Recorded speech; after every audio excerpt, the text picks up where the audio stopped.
काफी है। मैं थोड़ी सी पृष्ठभूमि इसकी रख देता हूँ कि सारे साथियों का धन्यवाद है इस वेबिनार में, इस छोटे से वेबिनार में।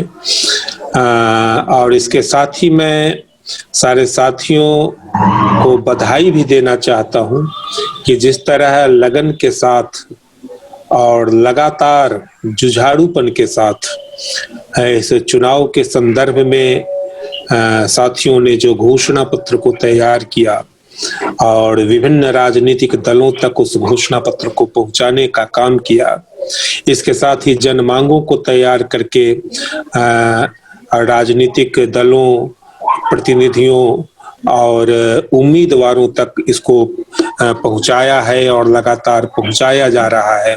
यह अपने आप में एक सराहनीय काम है और इस सबने मिलकर के शिक्षा को एक मुद्दे के रूप में बिहार में स्थापित कर दिया है। यह हम राजनीतिक दलों की चर्चा में देख रहे हैं, यह दिखाई पड़ रहा है। इसके लिए आरटी फोरम के सारे साथियों को तहे दिल से मैं शुक्रिया अदा करता हूं कि इस महत्वपूर्ण मुद्दे को उन्होंने स्थापित कर दिया है। पिछले दिन हम लोगों ने जनमांगों को तैयार करके ये किया था। सारे साथियों के जो बोले और अपनी बात कहें उसके पहले मैं उसको फिर से याद दिला देना चाहता हूं कि आरटी फोरम की तरफ से एक प्रमुख जनमांगे हम लोग उम्मीदवारों को सौंप रहे हैं। राजनीतिक दल के लोग जो वोट मांगने आ रहे हैं उन लोगों को हम लोग सौंप रहे हैं। उसमें 11 हम लोगों की मांगे थी, चुन करके हम लोगों ने बनाया था कि पहली मांग यह थी कि अब आपदा या महामारी जिसके कारण विद्यालय लगातार लगभग 10 महीना से यूं कहें कि ज्यादा होने जा रहा है, अगर हम पहले की भी अवधि को जोड़ लें तो उसके लिए, उससे बच्चों के बचाव के लिए एक अस्थायी नीति बननी चाहिए। यह हमारी पहली मांग थी कि बाहर से जो 4 लाख के करीब माना जाता है कि बच्चे जो लौटे हैं प्रवासी श्रमिकों के साथ, उनकी पहचान, उनका नामांकन और उनकी शैक्षिक सुविधाओं की बहाली ठीक से होनी चाहिए। यह हमारी दूसरी मांग थी। हमारी तीसरी मांग थी कि राज्य के बजट का, और यह हमारी लंबी पुरानी मांग रही है कि राज्य के बजट का 25% शिक्षा के लिए होना चाहिए, जिसकी बात भी राजनीतिक दलों के बीच अब आ रही है। कुछ कम ही है लेकिन वो आ रही है बात। हमारी चौथी मांग थी कि शिक्षा अधिकार कानून के जमीनी क्रियान्वयन और निगरानी के लिए समिति होनी चाहिए, कि इसके लिए कोई इस तरह की नहीं है, समिति नहीं है या इस तरह का कोई अधिकारी नहीं है कि ठीक से इसका क्रियान्वयन हो रहा है या नहीं। इसके लिए एक निगरानी समिति और क्रियान्वयन समिति होनी चाहिए। हम शिक्षा अधिकार कानून का विस्तार 3 से 18 वर्ष तक के लिए मांग करते रहे हैं या लंबे समय से, और इस जन मांग में भी हमने इसको दिया है। हमारी छठी मांग रही है कि समान स्कूल प्रणाली आयोग की जो रिपोर्ट और उसमें जो समावेशिता पूर्ण शिक्षा की जो अनुशंसाएं हैं उनको लागू किया जाना चाहिए। हमारी जो 7वीं मांग है वह जेंडर सेंसिटिव शिक्षा नीति की घोषणा की मांग है कि हम यह मानते रहे हैं कि अधिकांशतः लड़कियां शिक्षा के प्राथमिक से लेकर के उच्च शिक्षा के दायरे से बाहर रही हैं और उन्हें अनेक कठिनाइयों का सामना करना पड़ता है। इसलिए हम जेंडर सेंसिटिव शिक्षा नीति की घोषणा की मांग करते हैं। हमारे जो दिव्यांग बच्चे हैं उनके लिए भी पठन पाठन की यथोचित व्यवस्था अब तक नहीं हो पाई है। उन बच्चों के समुचित पठन पाठन की व्यवस्था की मांग करने भी हम इसमें शामिल है। हमारी 9वीं मांग है कि शिक्षक लगातार संघर्ष करते रहे हैं कि समान काम समान वेतन के मुद्दे पर, और जैसा कि बार बार कहा जा रहा है कि 2.5 लाख से ज्यादा शिक्षकों के पद अभी बिहार में खाली हैं, तो हमारी मांग यह रही है कि योग्य एवं पूर्ण वेतनमान में खाली पदों पर शिक्षकों की नियुक्ति होनी चाहिए। हमारी 10वीं मांग है कि हाल ही में विद्यालय बिहार में हजारों विद्यालय बंद कर दिए गए हैं। कई हजारों विद्यालयों को समेकित करने की योजना, बंद करने की योजना टेबल पर पड़ी हुई है और कई बिना नोटिस के ही कई हजारों विद्यालयों को आपस में समेकित कर दिया गया है।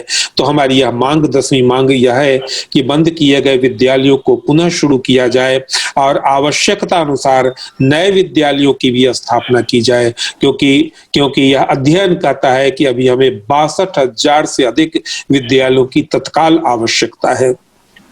आंगनबाड़ी के संबंध में हमारी 11वीं मांग रही है कि आंगनबाड़ी केंद्रों के लिए अपना भवन हो, जो सब जगह नहीं है, कि सब जगह अपना भवन हो। सेविकाओं को जो उचित वेतन मान होना चाहिए, वह उचित वेतन मान मिलना चाहिए। और हमारी यह मांग रही है कि बच्चों के गरिमापूर्ण भोजन के लिए, गरिमापूर्ण जीवन के लिए कहीं भी भोजनालय की व्यवस्था नहीं है कि जिसमें बैठ करके वे खाना खा सके।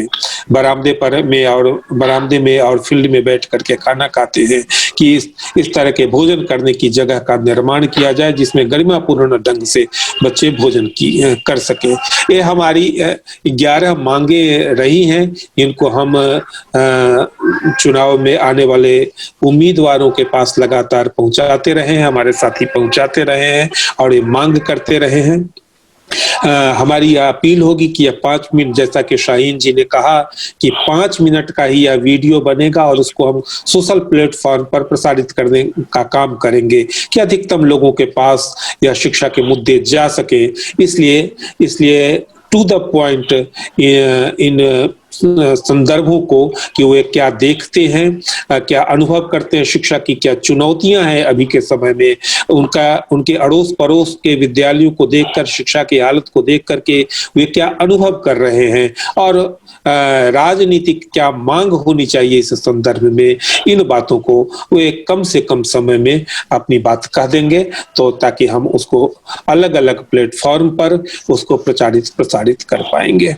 तो शाहीन जी से अनुरोध है कि वे लोगों को आमंत्रित करें और इसका संचालन करें। शाहीन जी, धन्यवाद। मैं सबसे पहले यहाँ पे राकेश जी हैं और जो वहाँ पे विकलांग बच्चों के सवालों पे लगातार सक्रिय रहे हैं और अभी इस पूरे चुनाव के दौरान भी और उसके पहले से भी लगातार शिक्षा को एक प्रमुख मुद्दा बनाने की बात करते रहे हैं और उसमें विकलांग बच्चों की आवाज़ों को काफ़ी सशक्त तरीके से उठाते रहे। हमारे आरटी फोरम के बिहार के कोर मेंबर भी हैं।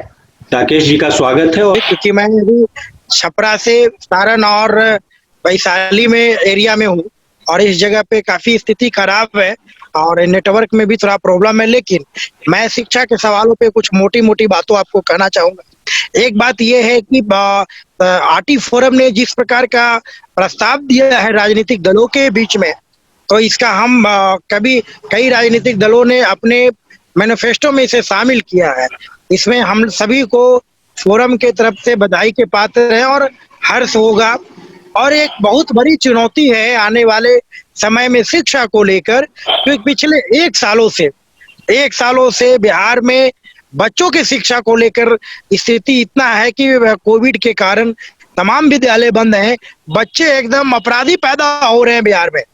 बिहार के बच्चे जुआरी बन रहे हैं। बिहार के बच्चे क्या हो रहे हैं ये नहीं मालूम। छोटे, मैं गांव के स्कूल में जा रहा हूँ, बच्चे सरकार के प्रति इतने मुखर हैं, वो ऐसे ऐसे शब्दों का प्रयोग कर रहे हैं सिर्फ शिक्षा के अभाव को लेकर। आज के बच्चों का सारी नैतिक शिक्षा खत्म हो गई है, उन्हें व्यवहारिक तौर पे नहीं है। 8 महीने से मैं तो कहूंगा कि शिक्षा इस प्रकार बर्बाद किया जा रहा है कि जिस प्रकार एक मतलब जानवर, जो पालतू जानवर होते हैं, उसका जब तक विशेष तौर पे नाथा नहीं जाता है, बिहार के बच्चों को विशेष तौर पे विद्यालय में न रख के उसे बर्बाद की जा रही है। एक बड़ी चुनौती है हमारे बीच में। फिर भी हम ये कहेंगे, खास करके विकलांग लोगों की शिक्षा को तो मैं बराबर उठाता हूँ। 11 सूत्री मांगों में हम विकलांगों की मांगों को प्राथमिकता में रखा गया है, और मेरा मानना है कि जहाँ बच्चा की बात है वहाँ मतलब बच्चा सारे, जो विकलांग हो या गैर विकलांग हो, दलित हैं, मुसहर, सभी लोग इसमें शामिल हैं। लेकिन जो बीच में एक बड़ी चुनौती आने वाली है, ये सरकार, ठीक है, मैनिफेस्टो में राजनीतिक दलों ने शामिल किया है, हमारे कई फोरम के लोग राजनीतिक दल के लोगों को दिए भी है, उन्होंने अच्छे से इसे स्वीकार किया है। लेकिन ये चुनौती है कि इनकी मंशा क्या है, और हमें फोरम को विशेष तौर पे इस पे एक जन दबाव बनाना होगा। गांव लेवल पे हम अपनी प्रस्ताव को और ऐसे बढ़ाएंगे। हम ये कहना चाहेंगे कि अब हमारा दूसरा चरण 2 दिन के बाद होने वाला है। दूसरे चरण में, तीसरे चरण के बाद हम लोग शिक्षा, जो हमारी 11 सूत्री मांग है, इसके लिए हम क्या 11 सूत्री कार्यक्रम भी बना सकते हैं, और बनाकर ये जो शिक्षा जो बच्चों का भविष्य बना सकता है, इसके लिए हम एक बड़ा जन अभियान चलाएंगे। ये हम फोरम को आश्वस्त करना चाहेंगे। और बिहार में जो शिक्षा का स्थिति है वो सबसे जग जाहिर है। हमें 2-3 चीज करना पड़ेगा। अभी भी जो हमारे सोशल साइट के इंचार्ज है वो इस चीज को तो आगे करेंगे, लेकिन हम इतना जरूर कहेंगे कि हम किस ओर जा रहे हैं, हमारा शिक्षा किस ओर जा रहा है, इसका मतलब हम लोग चुप बैठे नहीं है। यदि शिक्षा का आंदोलन यदि आज रुका हुआ है, या शिक्षा का आंदोलन के पीछे कोई लोग चाह रहे हैं कि आंदोलन नहीं होगा, ये गलत है। बिहार में देश स्तर पे आरटी फोरम के द्वारा एक बड़ा अभियान चलेगा, एक बड़ा आंदोलन होगा, जिसमें वैसी शिक्षा चाहिए जो सभी को बराबर हो, चाहे वो किसी भी जाति धर्म समुदाय के लोग हो, वैसी शिक्षा की हम कल्पना करते हैं। और निश्चित तौर पे मुझे यह यकीन है कि फोरम का जो प्रस्ताव है, फोरम की जो मांगे हैं, और जो फोरम जिस तरह से इस लॉकडाउन में कोविड के दौरान सक्रिय रूप से शिक्षा के मुद्दा को एक जागरूक मुद्दा बनाए रखा और लोगों को जागरूक किया, मैं फोरम को बधाई देता हूँ, धन्यवाद देता हूँ। एक संसद भी लगाई गई थी विजुअल के माध्यम से, लेकिन मैं केंद्र सरकार पर भी ये बात कहना चाहूंगा कि शिक्षा को यदि वो बाजारूकरण करना चाहेगा तो हम शिक्षा को आंदोलनकारी के रूप में बनाएंगे, शिक्षा को संघर्ष का रास्ता बनाएंगे, शिक्षा का दबाव समूह बनाएंगे। ये हमारे बीच में बड़ा चुनौती हो सकता है कि लोग इस चीज को क्यों नहीं समझ रहे कि आज हमारा भविष्य खतरे में है, हमारे बच्चे का भविष्य खतरे में है। जब तक मेरा बच्चे का भविष्य नहीं बनेगा तब तक विकास की बात करना बेईमानी हो सकता है। विकास और सरकार की बात तभी होगा जब हमारा बच्चा, हमें कुछ नहीं चाहिए, ना रोजगार चाहिए, यदि मुकम्मल शिक्षा दे दी जाए बिहार के बच्चों के लिए तो उससे बड़ा हथियार कुछ नहीं हो सकता। इसलिए आरटी फोरम इस हथियार को दिलाने के लिए बेहतर से बेहतर काम करेगा और एक बड़ा जन आंदोलन के दबाव से इन 11 सूत्री मांगों को हम 1 साल के अंदर पूरा करने की कोशिश करेंगे। और ये विश्वास दिलाते हुए इस शिक्षा के मुद्दों को सरकारें, चाहे केंद्र सरकार हो या राज्य सरकार हो, ये बिकाऊ बनाएगा तो हमारा आंदोलन टिकाऊ होगा, हमारा आंदोलन टिकाऊ होगा। यह सरकार को भागेंगे, ये सरकार को हटाने की भी हम लोग काम कर सकते हैं। यदि आज हम अपना मैनिफेस्टो दे सकते हैं, यदि मैनिफेस्टो पे हमारी प्रस्ताव पे सरकार काम नहीं करेगी तो हमें इस अवसर, इस चुनौती को अपने हाथों में लेकर ये सरकार को 5 साल के अंदर बताएंगे कि शिक्षा के बिना सरकार का चलना कितनी मुश्किल हो सकती है। आप सबको बहुत बहुत धन्यवाद। रमाकांत शर्मा जी हैं और हमारे फोरम के बहुत ही मजबूत साथी हैं। वो लगातार शिक्षा के क्षेत्र में काम करते रहे हैं, चाइल्ड राइट्स पे काम करते रहे हैं। तो अगर मैं उनसे गुजारिश करूंगा कि क्या वो अपने यहाँ की स्थिति, खास करके इस चुनाव के दौरान जो उन्होंने काम भी किया है और आगे जिन बातों को सोच रहे हैं कि क्या चुनौतियां हो सकती हैं और उससे कैसे निपटा जाए। अभी भी हमारे बिहार में जो आरटी एक्ट का जो कंप्लायंस है वो 2% से कम है, मतलब 2% से भी जो कम स्कूल हैं वो आरटी कंप्लायंट हो सके हैं। एक दशक के बाद। तो इस तरह की चीजें मुझे लगता है कि ग्रामीण अंचल में और भी जगहों पे सब लोग महसूस कर रहे हैं। साथ ही मैं चाहूंगा कि रमाकांत जी अपनी बात रखें, खास करके अभी के सामाजिक राजनीतिक परिप्रेक्ष्य में। रमाकांत जी।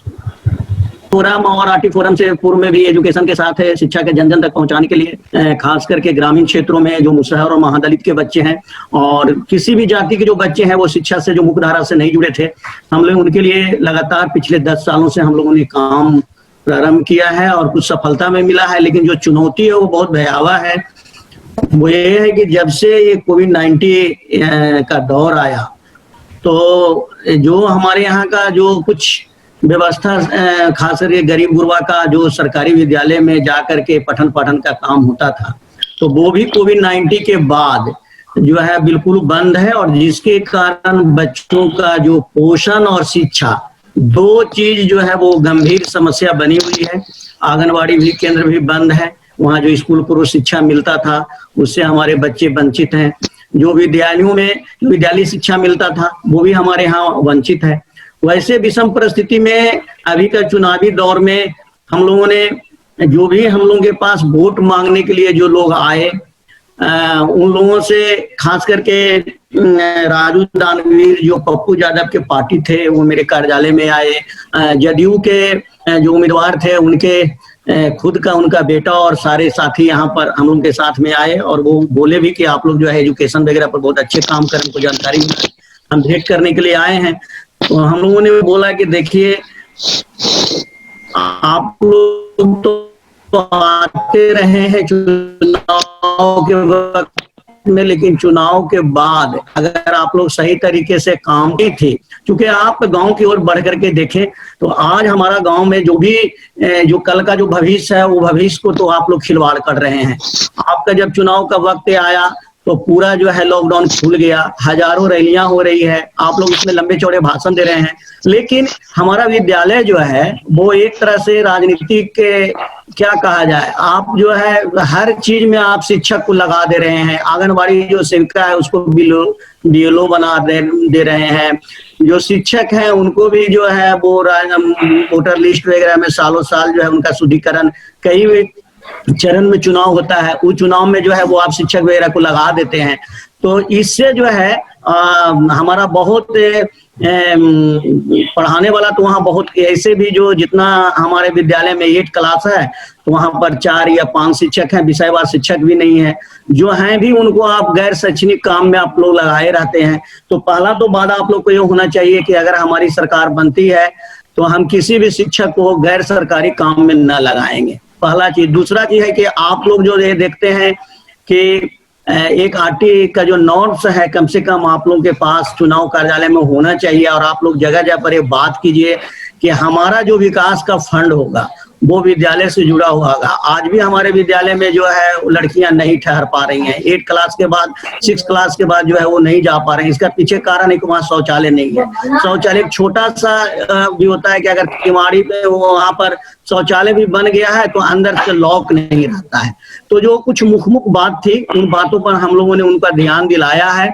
और परिस्थिति जो है वो बच्चे तो बिल्कुल पूर्व साथी ने जैसे बोला, जैसे मछली, अगर मछली है और वो तालाब में जल नहीं है तो मछली छटपटा रही है। बच्चे हैं और बच्चे के घर में भी मतलब जो लोग हैं वो पहले से पढ़े लिखे नहीं है, काम का भी उनका दबाव है। तो इस विषम परिस्थिति में जो बच्चे हैं वो या तो बाल मजदूर बन रहे हैं या बच्चे जो है दूसरे गतिविधि में संलग्न है, उनके सीखने की जो प्रक्रिया है वो पूरे तौर पर बाधित है।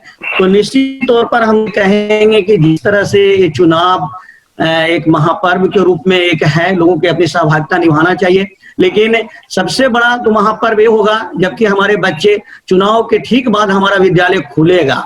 आप बहुत सारे चीजों में छूट दिए हैं लेकिन विद्यालय में जो है आप इसको व्यवस्थित नहीं कर पा रहे हैं। और सरकारी विद्यालय अभी जो है वो कुछ खुला है, प्राइवेट विद्यालय खुला है, सरकारी विद्यालय 9वीं और 10वीं कक्षा का खोला गया था, वो दुर्गा पूजा तक कुछ शुरू हुआ था लेकिन बच्चे कुछ कम आ रहे थे। तो चूंकि एक वहाँ वातावरण का एक बहुत अभाव हो गया है, अब लोगों के मन में लग रहा है कि किस तरह से सालों साल जो है इस तरह का विद्यालय नहीं चलेगा और केवल खाना कुछ टीचर के विद्यालय हालांकि कागज में खुला हुआ है लेकिन टीचर वहां पर आ नहीं रहे हैं। कुछ जो अध्यापक वगैरह है वो 1-2 दिन के बाद जाते हैं, हाजिरी बना करके चले जाते हैं। तो कहीं भी शैक्षणिक काम जो है भवन बना, नीतीश जी बोल रहे थे कि पहले भवन नहीं था अभी भवन है, लेकिन भवन तो बना है लेकिन भवन में जो शिक्षक होना चाहिए और भवन में जो विद्यार्थी होना चाहिए वो दोनों गायब है। तो भवन से क्या मतलब है? वो भवन है लेकिन भवन में पढ़ाई होना चाहिए। भवन में केवल वो स्कूल जो है केवल बूथ नहीं होना चाहिए। सरकार का तो स्कूल बनाने का मकसद रहता है कि केवल बूथ बने और बूथ स्तर पर जो है वो हमको लोगों को जाने आने का हमारा काम कैसे सधे। तो है कि ठीक है चुनाव का हम लोग स्वागत करते हैं लेकिन चुनाव के बाद जो पठन पाठन बिल्कुल रुका हुआ है तो एक स्वर में ये राजनीतिक दल को ये बात बोलना चाहिए। जिस तरह बेरोजगारी का मुद्दा आया हम लोग स्वागत करते हैं, इस तरह से मन से होना चाहिए कि हम लोग 10 तारीख के बाद जब भी आचार संहिता बिहार में खत्म होता है और अब माहौल ऐसा कुछ नहीं है कि बहुत बिगड़ा हुआ है, विद्यालय को थोड़ा साफ सफाई कर करके और जो भी कक्ष है उसमें बच्चों को दूरी वगैरह बैठा करके और तुरंत जो है उनको खुलवाना चाहिए और कम से कम 5-6 महीने तक एक बहुत मतलब एक अलग प्रवृत्ति बच्चों में जाएगा कि बिना पढ़े हुए बच्चों को पास करने का। अगला साल पास कर दिया गया, इस बार है कि 30% जो हमके सिलेबस कम कर दिया गया। इसका मतलब क्या करना चाह रहे हैं? डिग्री देने से, और अगर डिग्री ले लेगा तो बेरोजगारी का तो आलम और बढ़ेगा। आज जो इस तरह का शिक्षा में रखा रहेगा, लोग पढ़ेंगे नहीं तो एक पेज उनको आवेदन भी नहीं लिखा जाएगा। तो ये तो हमारा देश को और हमारा राज्य को बहुत पीछे ले जाने वाली समस्या। इसलिए शिक्षा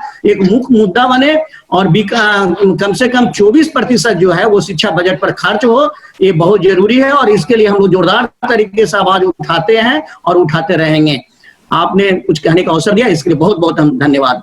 सूरज जी हैं कटिहार से, हम चाहेंगे कि वो अपनी बात रखें और इस बीच में वो काफी सारे प्रत्याशियों से मिलते रहे हैं और उनको घोषणा पत्र भी दिया है उन्होंने।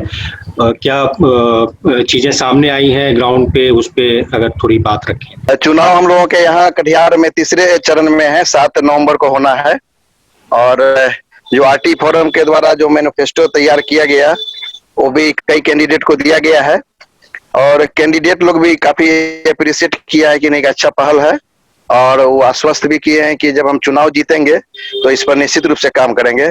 और कई कैंडिडेट ऐसे भी हैं जिससे कि हमारा संपर्क लगातार रहा है शिक्षा के सवाल पर, आंगनबाड़ी केंद्र के सवाल पर, तो वो जानते हैं इस बात को कि नहीं हम लोग यदि आते हैं सदन में जीतकर तो निश्चित रूप से एक बेहतर शिक्षा व्यवस्था लाएंगे।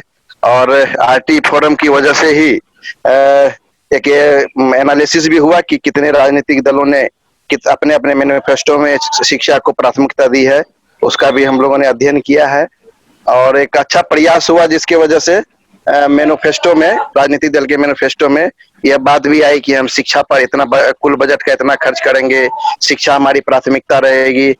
पिछले कई चुनावों के बाद यह पहला चुनाव है जब शिक्षा भी एक बड़ा सवाल बन करके राजनीतिक दल के पास आया है, उनको भी समझ में आ रहा है कि यह एक बड़ा मुद्दा बन रहा है। और मैं जो समझता हूँ एक अच्छी बात है इस बार कि चुनाव का जो स्थिति बन रही है कि हो सकता है कि सरकार भी जो मौजूदा सरकार है जो बिल्कुल शिक्षा के विरोधी रहा है, इस सरकार की जाने की स्थिति भी हो सकती है। और महागठबंधन में इस बार लेफ्ट जुड़ा हुआ है तो लेफ्ट शुरू से भी शिक्षा को एक बड़ा मुद्दा मानता रहा है। अगर किसी तरह महागठबंधन की सरकार बनेगी तो हम लोगों के लिए एक अच्छा बात यह होगी कि लेफ्ट के माध्यम से हम लोग कॉमन स्कूल सिस्टम की जो बात कर रहे थे तो वह आगे इसको आंदोलन का रूप देने, सरकार पर दबाव बनाने के लिए कि इसे लागू किया जाए। आपकी आवाज ब्रेक हो गई।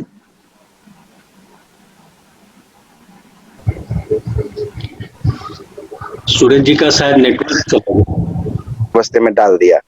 तो हम लोगों को लगता है कि इस बार सभी राजनीतिक दल शिक्षा को एक गंभीरता से लिया है और आने वाले समय में हम लोगों को चुनाव के बाद इसका फॉलो अप करना पड़ेगा कि जिन जिन लोगों ने अपने घोषणा पत्र में शामिल किया है अगर वह सरकार में आते हैं तब तो उससे हम लोगों को काम कराना पड़ेगा कि जो आप वादा किए हैं उसको पूरा कीजिए। अगर वो सरकार में नहीं आते हैं तो सदन में पूरा बुलंदी के साथ अपनी आवाज को उठाए कि जो आपने हम लोगों से वादा किया है ग्राउंड पर, उसके बाद जो हम लोगों के साथ मिल करके जो बात हुई थी वो कि हम लोग शिक्षा के सवाल पर काम करेंगे, सदन में बात उठाएंगे, तो हम लोगों को आगे भी एक चुनौती के रूप में लेते हुए संबंधित जो चुन करके हमारे प्रतिनिधि आएंगे, विधायक आएंगे, उनके साथ हमारा एक रिलेशन बना रहना चाहिए ताकि हम सदन में पूरा जोर से इस 5 साल के दौरान हम लोग शिक्षा का स्वरूप बिहार में बदलेंगे। और ये हम लोगों का एक उम्मीद भी है इस बार के चुनाव से कि आरटी फोरम ने जो एक बीड़ा उठाया है, एक जबरदस्त बीड़ा उठाया है, और कोई दूसरा संगठन इस बार कहीं नजर नहीं आया है कि शिक्षा के सवाल को लेकर चुनाव में एक मुद्दा बने। तो आरटी फोरम ने ये मुद्दा को उठाया है।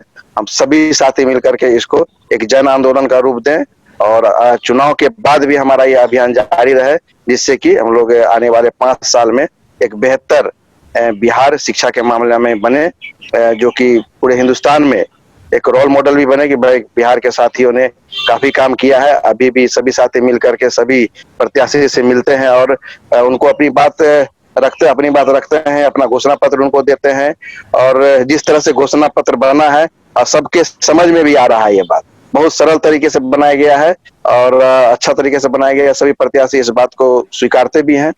तो हम इतना ही कहकर अपनी बात को समाप्त करते हैं और एक उम्मीद करते हैं कि आने वाला जो विधानसभा का जो नया सदन बनेगा, नया विधानसभा बनेगा, शिक्षा के मामले में एक क्रांति जरूर लाएगी, ऐसा उम्मीद करते हैं। और सभी साथी को एक बार फिर से धन्यवाद। शुक्रिया सूरज जी, बहुत ही महत्वपूर्ण बातें आपने कही। अभी हमारे साथ कुछ नए साथी जुड़े हुए हैं।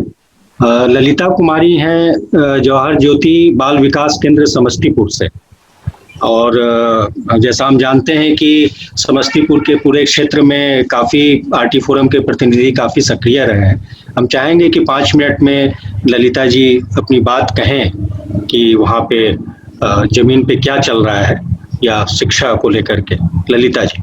हाँ, शिक्षा लोग पूरी लापरवाही करते हैं। जैसे बच्चे लोग स्कूल के बगल में भी चल जाते हैं और बच्चे को स्कूल में बैठाने का काम नहीं करते।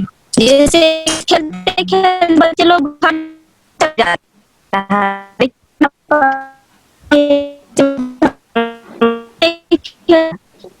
जो बच्चा अगर जो सियाना बच्चा हो जाता है, जैसे 5वीं 6वीं 7वीं आदमी, जो लड़की रहती है उसमें मतलब शौचालय भी नहीं और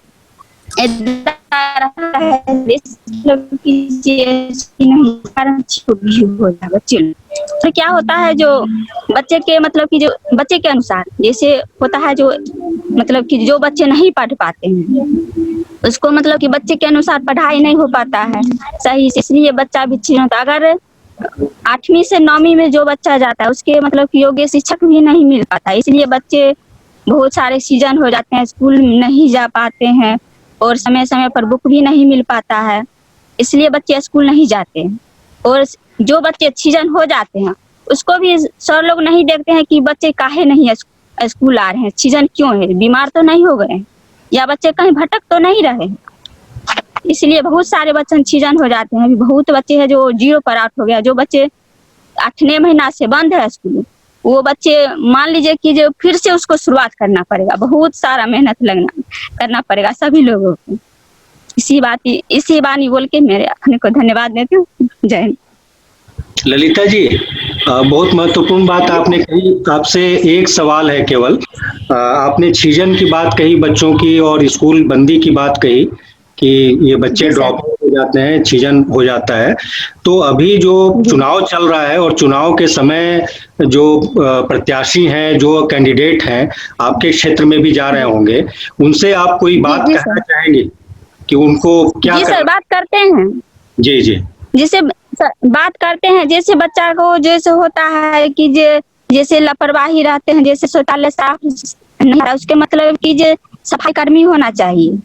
जैसे जो बच्चा अगर फील्ड में ही खाते हैं उसको भी थोड़ा बच्चे को शर्म होता है कि हम कैसे मतलब फील्ड में खा रहे हैं, बाहर में खा रहे हैं, शौचालय नहीं है, इसके बारे में हम बात करते हैं। जी जी जी, ठीक है ललिता जी, बहुत बहुत धन्यवाद आपका। और इसके बाद यास्मीन बानो जी हैं, उनसे मैं चाहूँगा कि वो अपनी बात रखें, अभी के क्या शिक्षा की चुनौतियाँ हैं और उसमें वो क्या महसूस कर रहे हैं। यास्मीन जी। जी, आदाब अर्ज़ है आप लोगों को। जहाँ तक शिक्षा का सवाल है, ये मेरी उम्र 64 साल होने जा रही है। बहुत दिनों बाद इस इलेक्शन में मजा आ रहा है कि हमारा मुद्दा, अवाम का मुद्दा शिक्षा, रोजगार और स्वास्थ्य बना है। मोस्टली शिक्षा और रोजगार ज्यादा है। तो लेकिन सरकार जिनकी भी बने, उम्मीद तो है कि परिवर्तन आएगा, हम सबकी जो मेहनतें रंग लाएंगी। तो उसमें सबसे पहले हमको अगर देश को आगे बढ़ाना है, देश का रोशन मुस्तकबिल सामने है, तो हमें शिक्षा पर बहुत ध्यान देना होगा। बहुत सारी समस्याएं हैं। अभी मैंने ने चीजन की बात कही, बेशक हम तो एक शिक्षिका रह चुके हैं, तो मुझे तो इस बात का बहुत पूरा इल्म है कि किस तरह से होता है, और लंबी गुफ्तगू हो जाएगी। लेकिन अच्छे टीचर हों, टीचरों को दूसरे काम में न लगाया जाए। उस एक जैसे सरकार ने एक शिक्षा समिति बनाई है, 82 बना, 86 बना, नथिंग, कोई रोल इनका नहीं है। वो एक क्लर्क बन करके रह गए हैं। और शिक्षा समिति जो बनी है शहर में, तो वार्ड काउंसिलर उनके अध्यक्ष होते हैं और हाथ में वहां मुखिया होते हैं। उन लोगों को सिर्फ कमीशन चाहिए। मैं पूरे जोर दावे से कह रही हूँ, सिर्फ और सिर्फ कमीशन चाहिए। वो मीटिंग में आते भी नहीं है भाई मेरे। उनके पास रजिस्टर, हेडमास्टर को क्या है मुश्किल होती है, बच्चे को भेज के, गांव भेज के उनके रजिस्टर पर सबका सिग्नेचर करवा के मंगवा देते हैं। स्कूल भवन बनने के लिए गिट्टी गिरी, छड़ी गिरा, ये हुआ वो हुआ, उसमें उनको कमीशन फिक्स चाहिए और कुछ हो जाए भाड़ में जाए, उनसे कोई मतलब नहीं। इसलिए सबसे बात बोलने से पहले बोलेंगे कि हम लोग अपने लेवल पर भी, चाहे नगर हो चाहे पंचायत हो, एक अपनी शिक्षा समिति बनाएं ऐसे लोगों की जो रेगुलर, कम हो जरूर लेकिन मुट्ठी भर ही हो, लेकिन रेगुलर काम करने वाले हों, कंटिन्यूटी उनमें बनी रहे, अब जिम्मेदार हूँ, उनकी बननी जरूरी है। तब छीजन भी खत्म होगा, शिक्षा पढ़ाएंगे, शिक्षक को अन्य काम में अगर लगाया जाएगा तो ये लोग जाके डीएम से मिलेंगे, शिक्षा विभाग से मिलेंगे, प्रधान सचिव, जिससे भी मिलना होगा मिलेंगे, उनको उनसे छुड़वाएंगे अपने। और एक क्लास, एक वर्ग कक्ष में 2-2, 3-3 क्लासें चलती हैं। बताइए क्या पढ़ाई होती होगी। एक शिक्षक ये स्कूल रहता है, वो दुनिया को वो क्लर्क काम में लगाया रहता। आज 82 जाना है उनको, CRC जाना है उनको, ये बुला रहे हैं, ये कागज वो पत्र, उसी में लगे रहते, कोई पढ़ाई नहीं। अगर 2-3 शिक्षक भी हैं तो वो भी, अगर मिडिल स्कूल में 2 से 3 शिक्षक है, क्या होगा मिडिल स्कूल में। वो भी जो प्राइमरी से लेकर के 8th क्लास तक है, वो स्कूल का तो और दुर्गति है, और दुर्गत है। इसलिए इस सब पर बहुत ही ध्यान देने की जरूरत है कि हर वर्ग कक्ष में एक टीचर हो, हर सब्जेक्ट इंग्लिश। अब जिनको जो संस्कृत से आए उनको भी इंग्लिश पढ़ाने दे दिया गया, जो फारसी पढ़ करके आए उनको भी इंग्लिश, जो ज्योग्राफी पढ़ाने दे दिया गया। ये कौन सी बात है। वो उस सब्जेक्ट के जानकार हों, वहां हो से वो ग्रेजुएट किए हुए हों, उनकी बहाली हो ताकि वो सही से पढ़ा सके और प्रशिक्षित हों। ये हमारा एजुकेशन रूल भी कहता है। और प्रशिक्षित शिक्षक ही नहीं होते, नहीं मानता एजुकेशन रूल है। ये प्रशिक्षित शिक्षक हों और वो बने रहे, उनको अन्य कामों में न लगाया जाए। हम मध्याह्न भोजन बच्चों के लिए जरूरी है, इसलिए कि हम जमीन से जुड़े हुए हैं। देखते हैं कि वो माएँ जो चूल्हा दूसरे घरों में काम करती हैं, बाप मजदूरी करते हैं, उनका बच्चा घर में भूखा आता है। रात में खाना उनके यहाँ सिर्फ बनता है, जो सुबह में बासी बचता है उनके मर्द खा के काम पे चले जाते हैं। माँ चली जाती है घरों में काम करने के लिए और बच्चे भूखे आते हैं, वो खाने का इंतजार करते हैं। उनके लिए अलग से व्यवस्था हो, सिर्फ रसोईया की नहीं जो बना के खिला देती, उसके अलावा उसको ऑब्जर्व करने के लिए, उनको वाच करने के लिए व्यवस्थित तरीके से बैठा के साफ सफाई, हाथ धुला के खिलाने और बेदम वहां से उठ करके क्लासरूम में बैठाने की भी व्यवस्था हो। पीटी के टीचर जरूरी हैं। पीटी स्वास्थ्य के लिए जरूरी है और दिमाग को डेवलप करती है। तो ये सब पर हम लोगों को ज्यादा समय नहीं लेते हुए बात खत्म, इससे ध्यान होगा कि हम इन सब बातों को ध्यान में रखते हुए शिक्षा समिति जो गवर्नमेंट का जिसके बनाती है तो बनाती है, हर नगर पंचायत, हर 1-2 स्कूल के बीच में नजदीक के एक शिक्षा समिति हमारी कंटिन्यूटी बनाने वाले, कर्मठ और दिल से काम करने वाले लोगों के की बननी चाहिए। धन्यवाद। बहुत शुक्रिया यास्मीन जी, आपने तो बहुत ही महत्वपूर्ण बातें कही और सारी ज़मीन से जुड़ी हुई बातचीत आपने यहाँ पे रखी है। बहुत शुक्रिया आपका। और यहाँ पे अभी अगले साथी के रूप में मैं बुलाना चाहूँगा सीतामढ़ी से हमारे प्रतिनिधि हैं अजीत जी। अजीत जी से मैं चाहूँगा कि उस क्षेत्र में इस चुनाव के समय क्या हो रहा है और शिक्षा की जो चुनौतियाँ हैं उसको किस तरह से देखते हैं, उस पे अपनी बात संक्षिप्त तरीके से 5 मिनट में रखें। अजीत जी।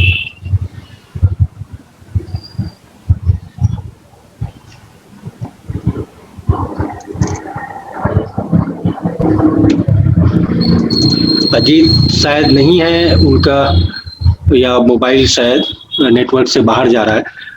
मैं एक साथी हमारे यहाँ मौजूद हैं, सुरेंद्र जी हैं समस्तीपुर से। मैं चाहूंगा कि वो अपनी बात रखें, तब तक और साथी आएंगे तो उनसे बात सुनेंगे। सुरेंद्र जी, आप आवाज सुन रहे हैं? जी मैं सुन रहा हूँ, मैं बोलने की कोशिश कर रहा हूँ। तो एक जी जी जी जी नमस्ते। मैं साथियों का अभिवादन के साथ कि चुनाव का पहला चरण पूरा हुआ और उसका जो दिख रहा है उसका संभावित परिणाम कि हम जिस बदलाव की दिशा में आगे बढ़ रहे थे हम उधर बढ़ रहे हैं। हमारे यहाँ दूसरे और तीसरे चरण में चुनाव है। आज माननीय प्रधानमंत्री हमारे यहाँ होके गए हैं थोड़ा देर पहले। पूरी भीड़ थी, शहर हमारा आज बंद था और जो चाक चौबंद व्यवस्था उनके आने पर हमने देखी है कि शायद देश के जनता को उसका लाखवां भाग भी नसीब नहीं होगा उसके सुरक्षा के लिए, जहां इतनी सारी गैर बराबरी है। खैर, जो आरटी फोरम ने जो शुरुआत की चुनाव से पहले और जो घोषणा पत्र जारी हुआ, हमारे यहाँ भी दो जगह भी हम लोग प्रत्याशियों को देने का कोशिश किए हैं। जो हमारे नगर विधायक हैं अख्तारुल इस्लाम शाहीन, आरजेडी के उम्मीदवार भी हैं, और एक हमारे जो विधानसभा अध्यक्ष हैं माननीय विजय कुमार चौधरी जी को, जो हमारे विधानसभा क्षेत्र के उम्मीदवार हैं जदयू से। और हमने जब वो घोषणा पत्र उनको दिया तो एक जो अजीब सी बात मतलब समझ में आई कि चेहरे से दिखा कि उनको ऐसे घोषणा पत्रों से, खासकर जो हमारे जदयू के उम्मीदवार हैं उनको, जो सरकार में है, विधानसभा अध्यक्ष भी है, सरकार है, कि हमारे घोषणा पत्र से शायद उनके सेहत पर कोई असर नहीं पड़ने वाला, ऐसा दिखा। ये सत्ता का जो चरित्र है उन्होंने अपने चेहरे से ही दिखा दिया। दूसरी चीज की जो शिक्षा की स्थिति है, ललिता जी ने जो कहा, चाहे ऐसे बानो जी ने कहा, वो पूरे बिहार की कमोबेश वही स्थिति है। 14 फरवरी से प्राइमरी और मध्य विद्यालय और फिर मार्च लॉकडाउन के समय से सभी तरह के शिक्षण संस्थान देश में ही बंद है। बिहार में 14 फरवरी से ही बंद था टीचर स्ट्राइक के चलते। लाखों पद खाली हैं शिक्षकों का। हमारे गांव में, मेरे गांव में जहां मेरा घर है, वहां भी विद्यालय खुला का बिल्डिंग बना हुआ, करोड़ों का बिल्डिंग है, और वही जो मिडिल स्कूल का हेडमास्टर है वही उसका प्रभारी हेडमास्टर है, और एक भी टीचर वहां नहीं है। बच्चों की संख्या करीब 300 के आसपास है, 9वीं 10वीं मिला के। तो ये स्थिति पूरे बिहार में है कि सर्व शिक्षा अभियान के तहत आधारभूत संरचना बन गया, शिक्षकों की बहाली आज भी नहीं हो पाई, और जो शिक्षक हैं वो बड़े दुख के साथ, हम तो शिक्षकों की शिक्षक संगठनों के हित में ही हमेशा बात करते हैं, लेकिन आज भी 60% से ज्यादा शिक्षक ऐसे हैं जिनको शिक्षा से मतलब नहीं है। वो शिक्षा विद्यालय में भी राजनीति करते हैं, और खासकर वो शिक्षक जो पूरा मध्याह्न भोजन और बिल्डिंग कंस्ट्रक्शन वगैरह वगैरह काम देखते हैं। तो मेरा मानना है कि जो है शिक्षा का केंद्र, जो हम एक तरफ मांग करते हैं कि विद्यालय में जो शिक्षक है उसको गैर शैक्षणिक कार्यों से अलग रखा जाए, उसमें हम सिर्फ चुनाव जनगणना की बात करते हैं। हम कभी यह नहीं करते हैं कि जो कंस्ट्रक्शन वर्क है विद्यालयों में उससे भी उनको अलग रखा जाए, जो विद्यालय के शिक्षा व्यवस्था को ठप करने का बड़ा एक कारण बनता है। दूसरा कि जब ललिता जी बता रही थी ड्रॉप आउट, और जो हमारे इलाके का, गांव का जो स्थिति है कि अभी इसी साल देखा जाए तो लॉकडाउन चलते खैर बंद है, एक बड़ा महामारी का स्वरूप डराने के लिए देश के ऊपर थोपा गया। लेकिन उसी महामारी के दौरान हमारी सरकार जब हमारे यहाँ कोरोना पॉजिटिव की संख्या बढ़ गई तो चुनाव करा रही है, भीड़ इकट्ठा हो रहा है और हमारे बच्चे विद्यालय से वंचित हैं। हम विद्यालय में कोई सेफ्टी मेजर यूज नहीं करने के नाम पर हमारा विद्यालय सुरक्षित नहीं है। हम बच्चों को विद्यालय से दूर रख रहे हैं और उनको घर में ही पढ़ने की व्यवस्था नहीं दे पा रहे हैं। सरकार कहती है हम ऑनलाइन पढ़ाई पढ़ाएंगे, लेकिन बिहार की जो हालात है कि अभी अगर मैं गांव में होता तो मैं आपसे बात नहीं कर पाता, क्योंकि नेट नहीं मिलता हमको वहां। तो जो सुदूर गांव में रहने वाले बच्चे जिनके पास छोटा मोबाइल भी नहीं है, तो वो कैसे ऑनलाइन पढ़ाई कर पाएंगे, ये सोचने की बात है। दूसरी है कि सबकी क्षमता से बाहर का चीज, हम सबकी क्षमता भी नहीं है।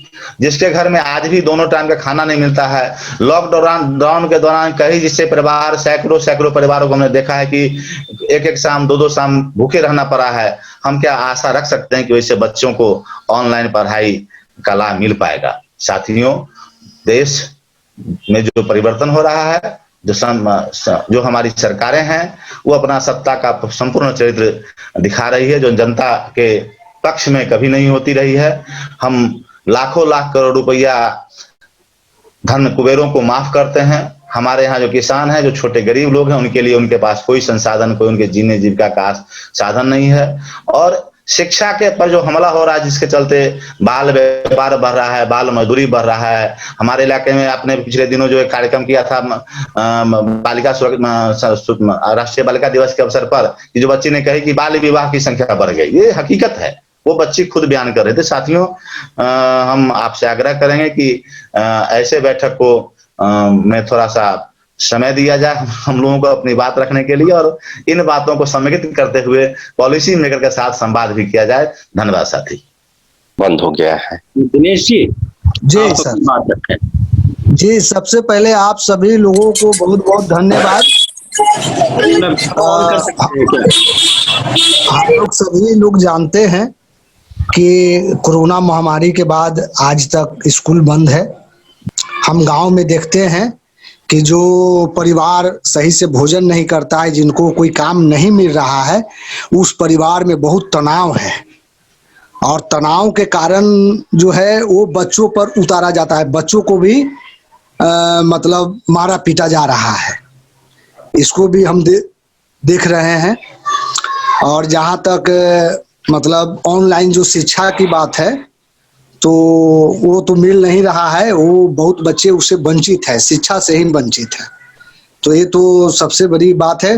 कुछ बच्चे निजी स्कूल में जो पढ़ रहे थे, तो उनकी भी पढ़ाई बंद हो चुकी है, चूंकि उनसे पैसा का डिमांड किया जा रहा था लगातार कि भाई पैसा दीजिए तभी फिर ऑनलाइन हम क्वेश्चन भेजेंगे।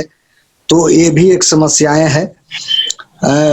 अभी हम लोग ये भी देख रहे हैं कि विद्यालय में आधारभूत संरचना जो है वो पूरी तरह सही नहीं है। और यह कहना मैंने बार बार जो हम लोग कहते हैं कि भाई सरकारी स्कूल में क्वालिटी एजुकेशन नहीं है, बहुत दिक्कत है, तो इसको ये न कह के इस पॉजिटिव सेंस में हम लोग कहें कि भाई सरकारी स्कूल बढ़िया है, पढ़ाई करा रही है और बेहतर करने की जरूरत है। क्योंकि बड़े बड़े जो कंपनियां हैं वो उनका एक नज़र है कि ये हमारे हाथों में चला है, तो अगर इस तरह की आवाज़ जब होगी तो वो गलत होगा। माने मेरे हिसाब से जहाँ तक हम समझ रहे हैं, तो इसमें और ज़्यादा हम क्या कहें, चूँकि इसमें थी और ड्रॉप आउट जो बच्चे होंगे वो ज़्यादा होंगे अगर विद्यालय खुलते हैं तब। और विद्यालय तभी खुले जब विद्यालय और आंगनवाड़ी केंद्रों को सैनिटाइज किया जाए। सरकार अपने स्तर से उसको सैनिटाइज करे, उसके बाद वो विद्यालय को जो है खोले, चलाए। और आपका ये जो कुछ एक आध सप्ताह 10 दिन से एक प्रयास भी मेरे तरफ से लगातार किया जा रहा था कि जो क्षेत्रीय विभिन्न पार्टियों के प्रत्याशी है उनसे मिला जाए, जो आरटी फोरम का मैनिफेस्टो है उनको हम लोग दें। तो एक लगातार प्रयास के बाद हम जो हैं भाकपा माले के जो प्रत्याशी हैं फुलवाड़ी विधानसभा क्षेत्र के गोपाल रविदास जी, उनको दिए। और एक कार्यक्रम फुलवाड़ी प्रखंड के अंदर में ही एक पलंगा गांव है, वो काफी मेन रोड से दूर है, वहाँ गाड़ी नहीं चलती है, बड़ी दिक्कत हुआ वहाँ पहुँचने में, मैंने होती। लेकिन हमारे एक मित्र थे तो उनको हमने फोन किया और उनके माध्यम से जो भाकपा के जो महासचिव हैं, सचिव हैं, उनको हम लोगों ने फोरम के मैनिफेस्टो को दिया है और उनसे 2 मिनट ही बातचीत हुई। उन्होंने कहा कि ये तो हम अपने मैनिफेस्टो में डाले भी है आपका ये जो मुद्दे हैं। तो इस तरह से जो है बात है, और बहुत ज्यादा हम बात नहीं कर पाएंगे, इसलिए आपको धन्यवाद। जी जी दिनेश जी, शुक्रिया। राजीव रंजन है जो कि हमारे कोर कमेटी के मेंबर भी हैं आरटी फोरम के, और बिहार में जो फोरम की गतिविधियां हैं उसको लीडिंग प्रोसेस में हमेशा शामिल रहे हैं। मैं चाहूँगा कि उनके भी जो विधानसभा क्षेत्र हैं वहाँ से काराकाट से और बाकी और भी जगहों से उनकी शिक्षा के संदर्भ में अगर उनकी कोई बात हुई हो, वहाँ पे क्या चुनौतियां नजर आती हैं, उसके बारे में बात रखें। प्रत्याशियों से अगर कोई बातचीत हुई हो तो उसको भी रखें। 5 मिनट में अपनी बात रखें। राजीव जी। मुख्य रूप से मेरी आवाज मिल रही है? हाँ राजीव, बिल्कुल मिल रही जी, बात रखें। तो मैं ये कहना चाह रहा हूं कि जो आरटी फोरम या शिक्षा पर काम करने वाले जो संगठनों का प्रमुख उद्देश्य था, उस उद्देश्य की पूर्ति की तरफ हम लोग बढ़ चुके हैं और यह परिलक्षित होता है विभिन्न राजनीतिक पार्टियों के मैनिफेस्टो में आए हुए शिक्षा पर की प्रमुख बातों पर। लेकिन इसके साथ साथ यह भी स्पष्ट हो रहा है मैनिफेस्टो जब हम देखते हैं कि कौन से गठबंधन या कौन से राजनीतिक दल शिक्षा के प्रति अभी भी गंभीर नहीं है, तो उनके मैनिफेस्टो के आधार पर मैं कह सकता हूं कि एनडीए गठबंधन जो है शिक्षा के प्रति अभी भी जागरूक नहीं है, क्योंकि उनके मैनिफेस्टो में अगर भाजपा की केवल एक बात को केवल देख लिया जाए कि हम 3 लाख शिक्षकों की बहाली करेंगे, इसके अलावा उसके आगे पीछे कुछ इस तरह की बातें नहीं आई है जिससे यह माना जाए कि वो शिक्षा के प्रति गंभीर है, बल्कि वह किसी के काउंटर में रोजगार के प्रति गंभीर होने के चलते इन बातों को उन्होंने समावेशित किया है अपने घोषणा पत्र में। दूसरी बात, जब हम रालोसपा के घोषणा पत्र को देखते हैं तो यह महसूस होता है कि हम लोग ग्रास रूट से जो छोटी छोटी बातों को भी उठाते हैं वो राजनीतिक पार्टियों के पास एन केन प्राकेन किसी न किसी तरह से हमारी बात जाती है, क्योंकि वो भी कह रहे हैं कि बिहार में पुस्तकें बच्चों को समय पर नहीं मिलता है। अगर हम सरकार में आएंगे तो सत्र के शुरुआत से पहले ही हम पुस्तक बच्चों तक पहुंचा देंगे। अब सवाल यह उठ रहा है कि जब घोषणा पत्र में बातें आ गई हैं तो हमें आगे क्या करना है। अगर सरकार बनती है तो अब हमारे बातचीत करने का दायरा बढ़ गया है। एडवोकेसी करने के लिए हमको जाकर यह नहीं बताना पड़ेगा कि विद्यालय शिक्षा समिति किसे कहते हैं, क्योंकि इन छोटी छोटी चीजों पर राजनीतिक दल के लोग या यहाँ तक कि शिक्षा मंत्री से भी मिलने जाने पर उनको लगता था कि ये छोटी छोटी बातें हो रही हैं शिक्षा पर, लेकिन ये छोटी बातें भी अब सरकार के पास बड़ी रूप में दिखाई दे रही है। ये आरटी फोरम की एक बहुत बड़ी उपलब्धि है। जैसे ही कोई संगठन यह कहता है कि मुचकुंद दुबे की अध्यक्षता वाली हम समान शिक्षा प्रणाली लागू करेंगे, या कोई किसी का मैनिफेस्टो कह रहा है कि केजी से लेके पीजी तक हम बालिकाओं की शिक्षा को मुफ्त करेंगे, तो इससे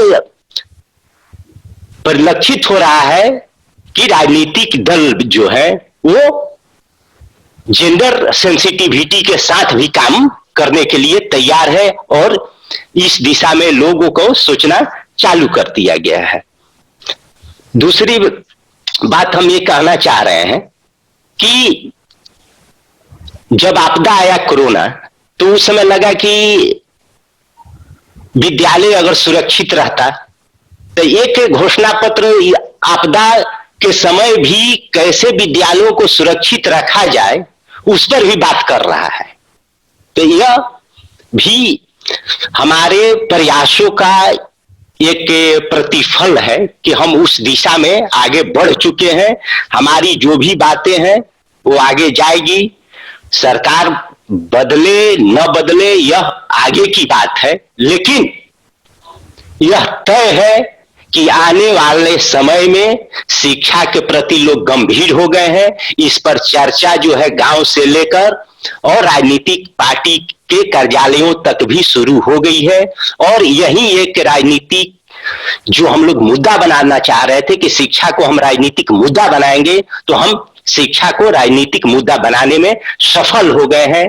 और यह सफलता ही हमारे लिए आगे की कार्य योजना, आगे के कार्यक्रम को तय करने में हम आगे बढ़ेंगे। अंत में मैं यही कहना चाह रहा हूं कि जिस देश का बचपन भूखा हो वहां जवानी नहीं आती, और जिस देश का बच्चा अशिक्षित हो वहां नई कहानी नहीं आती। तो हमें नई कहानियों को गढ़ना होगा, और नई कहानियों को गढ़ने के लिए पृष्ठभूमि आरटी फोरम ने तैयार कर दिया है। उस पृष्ठभूमि के आगे अब हमको अध्यायों को लिखने की शुरुआत कर देनी चाहिए। नमस्कार। और क्या महसूस कर रही हैं क्षेत्र में?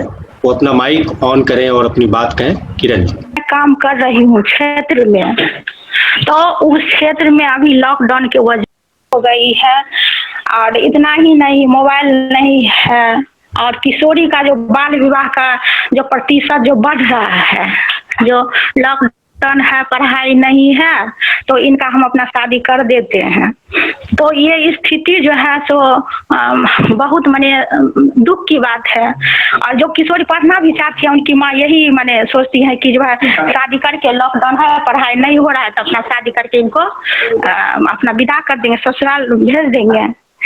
तो यही मैं बहुत दुख मन की है, जहाँ पर हम काम करते हैं, जिस समुदाय में काम करते हैं, वहाँ किशोरी के साथ जो काम करते हैं, बाल श्रम जो है, बहुत बच्चे जो है से लॉकडाउन में, खासकर लॉकडाउन में जो पढ़ाई की जो स्थिति हो गई है, बहुत बच्चे बाल मजदूरी करते हैं, खासकर जो पैसा की जो दिक्कतें हो रही है, तो उसके चलते अभी हमारे यहाँ जो जमींदार लोग हैं, तो छोटे छोटे बच्चे को ले जा रहे हैं, वहाँ पर दमंगता के साथ 100 रुपया 50 रुपया दे के उनको काम करवाते हैं। तो ये सब जो है, तो पढ़ाई की ये लॉकडाउन में कब मैंने क्या स्थिति सही रहेगी कि नहीं रहेगी, अभी चुनाव है, तो इस मुद्दा को हम लोग डाल सकते हैं कि नहीं। अभी स्कूल के लेके जो है शौचालय तो लड़की के लिए है, बालिकाओं के लिए, लेकिन वहाँ उपयोग नहीं है, उपयोग में नहीं है, तो बाहर जाना पड़ता है। कहीं वहाँ बाहर जाती है तो लड़की लोग को, किशोरी लोग को वहाँ छेड़खानी भी हो जाता है, बहुत लड़की को हमारे साथ भी शेयर करती है। बहुत अपने स्कूल में भी लॉकडाउन से पहले बात किए थे, तो बस यही हमको दिखाते हैं कि देखिए शौचालय तो खुला हुआ है, लेकिन सर ऐसा है कि लड़की वहां पर गर्ल्स नहीं जाती है, कहते हैं कि बाहर जाइए, साफ सफाई नहीं है। तो ये सब चुनाव आने वाले, मैंने अभी जो चुनाव है, अभी जो चुनाव में जो हम लोग का जो कुछ प्रस्ताव रहता किशोरी के लेके, खासकर जो बाल विवाह माने जो बढ़ रहा है अभी, उसको लेकर यही मैं अपना कहना चाहती हूँ। बहुत शुक्रिया। मैं पंचायत समिति सदस्य गंगसारा संजीव कुमार हूँ, और मैं जवाहर ज्योति बाल विकास केंद्र समस्तीपुर में बहुत बचपन में मैं बहुत सारा जो है सो काम किया करता था, बचपन से उसमें रहा। तो मैं सभी साथियों को नमस्ते। अभी वर्तमान समय में चुनाव का जो स्थिति है, अभी हमारे सरायरंजन विधानसभा क्षेत्र से हम लोग आते हैं, हम लोग यहीं के वासी हैं। और शिक्षा की जहाँ तक बात होती है, शिक्षा का जहाँ तक मुद्दा होता है तो हमारी जहाँ तक बातचीत होती है तो सबसे मेन कारण है कि शिक्षा के मतलब गुणवत्तापूर्ण शिक्षा की हम लोग बात करें तो अभी हम लोगों के क्षेत्र में शिक्षा की जो व्यवस्था है हमारे पूरे समस्तीपुर जिला में लगभग 296 नया विद्यालय उच्च विद्यालय जो खुली है, हाई स्कूल जो खुली है 10+2 हमारे नीतीश कुमार जी का, मुख्यमंत्री जी का जो जापानी मॉडल विद्यालय है वो नया खुला है। उसमें लगभग 3 सेशन विद्यार्थी पास हो चुके हैं, छात्र छात्राएं बिना शिक्षक के।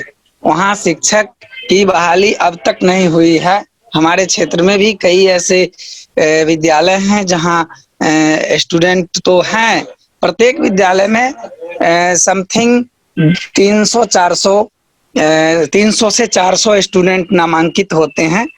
हम हर जगह विद्यालय में जा करके मैंने कोशिश किया और प्रयास किया। मिडिल स्कूल के शिक्षकों के द्वारा चलाई जाती है, मिडिल स्कूल के शिक्षक उसमें पढ़ाने के लिए जाते हैं, जबकि वास्तविकता ये है कि हमारे सरकार के मैनिफेस्टो से ये बातें गायब है। ये उनके हमने सभी पार्टी सभी दल का घोषणा पत्र को बड़ी बारीकी से देखा, जिसमें शिक्षा पर 24% पूरी बजट का 24% हिस्सा शिक्षा पर खर्च करने की बात करी जा रही है, जबकि जमीनी स्तर पर हम लोग देखते हैं तो वो राशि नगण्य होती है, उसमें व्यापक पैमाने पर लूट होती है। हम इस बार इस चुनाव में हमने कई जनप्रतिनिधि में जो नामांकित हैं, जो नॉमिनेशन कराए हैं, मैदान में जो उतरे हुए हैं, मैंने उन प्रत्याशियों से इस विषय पर बातचीत की। हमारे सुरेंद्र कुमार जी जो हमारे गुरु समान है, हम उनसे बराबर हमारी बातचीत होती रहती है और हमारे क्षेत्र में जितने भी जनप्रतिनिधि में नॉमिनेशन कराए हैं उन लोगों से हमारी बातचीत होती है और हम इस पर पूरी मजबूती के साथ इस बात को रखते हैं कि आप अपने मैनिफेस्टो में इसको डालें। अगर जहां तक आप शिक्षा में अगर कमजोर कर रहे हैं शिक्षा व्यवस्था को, तभी हमारे यहाँ ये बाल विवाह और बाल मजदूरी जैसी कुप्रथाएं हावी होती है, ज्यादा प्रभावी हो रही है। तो मैं एक जनप्रतिनिधि, मैं पंचायत समिति सदस्य होने के नाते मैं भी अपने क्षेत्र में, हम भी अपने क्षेत्र में जहां तक हमारे प्रखंड कमेटी के लोग होते हैं, प्रखंड प्रमुख होते हैं, उनसे भी हमारी बातचीत होती है, तो उनके द्वारा भी हम लोग शिक्षा व्यवस्था पर पूरी मजबूती के साथ रखते हैं। लेकिन कुछ स्थानीय मतलब गंदी राजनीति कहिए, गंदी सामाजिक सोच कहिए, होने की वजह से हमारा जो मिशन होता है, हम लोगों का जो मिशन होता है, वह कहीं ना कहीं विफलता की ओर जा रही होती है। आप लोगों ने जो ये कंटेंट रखा काफी सराहनीय, काफी अच्छा और काफी मतलब हम लोग इसमें बढ़ चढ़ करके हिस्सा लेंगे। इसी उम्मीद और इसी शुभकामना के साथ कि हम आगे भी इस तरह की बात करते रहें और इस तरह की बात में अप्रत्याशित सफलता भी कहीं कहीं मिलने को मिल रही है, हम लोग सफल भी होंगे। इसके लिए बहुत बहुत धन्यवाद, शुक्रिया। बहुत शुक्रिया संजीव जी, आपने बहुत महत्वपूर्ण बात कही कि बजट अगर बढ़ भी रहा है तो बजट की लूट हो रही है, उस पे हम लोगों को लगातार एक निगाह बनाए रखनी होगी और सामाजिक अंकेक्षण के जरिए, सोशल ऑडिट के जरिए इसको किया जा सकता है, अपने प्रतिनिधियों पे दबाव बनाया जा सकता है, जनप्रतिनिधियों पे। बहुत शुक्रिया आपका। इसके बाद हमारे आरटी फोरम के राष्ट्रीय संयोजक हैं अम्बरीश जी, मैं उनको चाहूँगा कि वो बहुत संक्षेप में अपनी बात अगर कह दें तो सारे ये जो पूरा पॉलिटिकल प्रोसेस चल रहा है और बिहार में खास करके बहुत ही महत्वपूर्ण चुनाव है, उसमें शिक्षा को लेकर के जो बातें हो रही हैं उसमें अम्बरीश जी। साथियों, बिहार में स्कूली शिक्षा की हालत बहुत खराब है और पिछले काफी दिनों से बिहार में स्कूली शिक्षा की हालत को सुधारने के लिए सामाजिक संगठन सक्रिय रहे हैं और बहुत सारी आवाजें भी उठाई गई हैं, लेकिन सरकारें शिक्षा को प्राथमिकता में नहीं रखने की वजह से शिक्षा में कोई आमूलचूल परिवर्तन नहीं हो पाया बिहार में। पिछले दिनों बिहार में जबकि शिक्षा एक मौलिक अधिकार है और राइट टू एजुकेशन एक्ट पिछले 10 सालों से लागू है देश भर में, फिर भी बिहार के अंदर हजारों बच्चे शिक्षा के दायरे से बाहर हैं। दूसरी बात यह है कि देश भर में राइट टू एजुकेशन एक्ट का अमल केवल 12% स्कूलों में हुआ है, तो बिहार में 2% से भी कम स्कूलों में शिक्षा अधिकार कानून के प्रावधान लागू हुए हैं। बिहार में पिछले दिनों प्रोफेसर मुचकुंद दुबे की अध्यक्षता में समान स्कूल आयोग प्रणाली ने बिहार में एक समान शिक्षा मुहैया कराने की बात उठाई थी और उसके लिए बहुत सारे रिकमेंडेशन उन्होंने जारी किया था, जिसको ठंडे बस्ते में डाल दिया गया और बिहार में उसे लागू नहीं किया गया। ये चुनाव एक ऐसा मौका है जिसमें आरटी फोरम और बहुत सारे संगठनों ने शिक्षा को एक राजनीतिक मुद्दा बनाने के लिए अभियान चला रखा है और ये मांग की है कि बिहार में 62,000 नए स्कूल खोले जाने चाहिए। बिहार की सरकार शिक्षा को प्रमुखता में ले और राज्य के बजट का 25% शिक्षा पर खर्च करे। बाहर छूट गए बच्चे उनको दाखिला दिलाया जाए, उनके लिए उनके नजदीक स्कूल बनाया जाए जो शिक्षा अधिकार कानून में कहा गया है। माइग्रेंट जो प्रवासी मजदूर बाहर थे वापस लौटे हैं, इस कोरोना काल के संकट की वजह से, कोरोना संकट की वजह से उनके बच्चों को दाखिला दिलाने का युद्ध स्तर पर प्रयास किया जाना चाहिए। उसके लिए शिक्षकों की बहाली हो, क्योंकि 2.5 लाख शिक्षकों की कमी है बिहार के अंदर, तो उनको शिक्षकों की बहाली किया जाए, स्कूल बनाया जाए, स्कूलों में पर्याप्त पानी की सुविधा, शौचालय की सुविधा, बाउंड्री वॉल, प्लेग्राउंड, जो शिक्षा अधिकार कानून में मानक तय किए गए हैं वो बनाए जाए। बिहार के अंदर धीरे धीरे सरकारी स्कूलों की हालत खराब होने की वजह से निजी विद्यालयों की संख्या बढ़ती जा रही है, जो बिहार के लिए बहुत ही खतरनाक है, क्योंकि बिहार जैसा राज्य जो भूख और बदहाली से जूझता है, बेरोजगारी से जूझ रहा है, अगर वहां सरकारी स्कूलों की व्यवस्था मजबूत नहीं होगी, सरकारें उस पर पैसा नहीं लगाएंगे, शिक्षकों की बहाली नहीं करेंगी, गुणवत्तापूर्ण शिक्षा के लिए प्रयास नहीं करेंगी, तो फिर निजीकरण के चलते गरीब बच्चे शिक्षा पाने से वंचित हो जाएंगे। यह एक बहुत ही खराब शुरुआत हुई है बिहार के अंदर कि निजी स्कूलों की संख्या बढ़ रही है।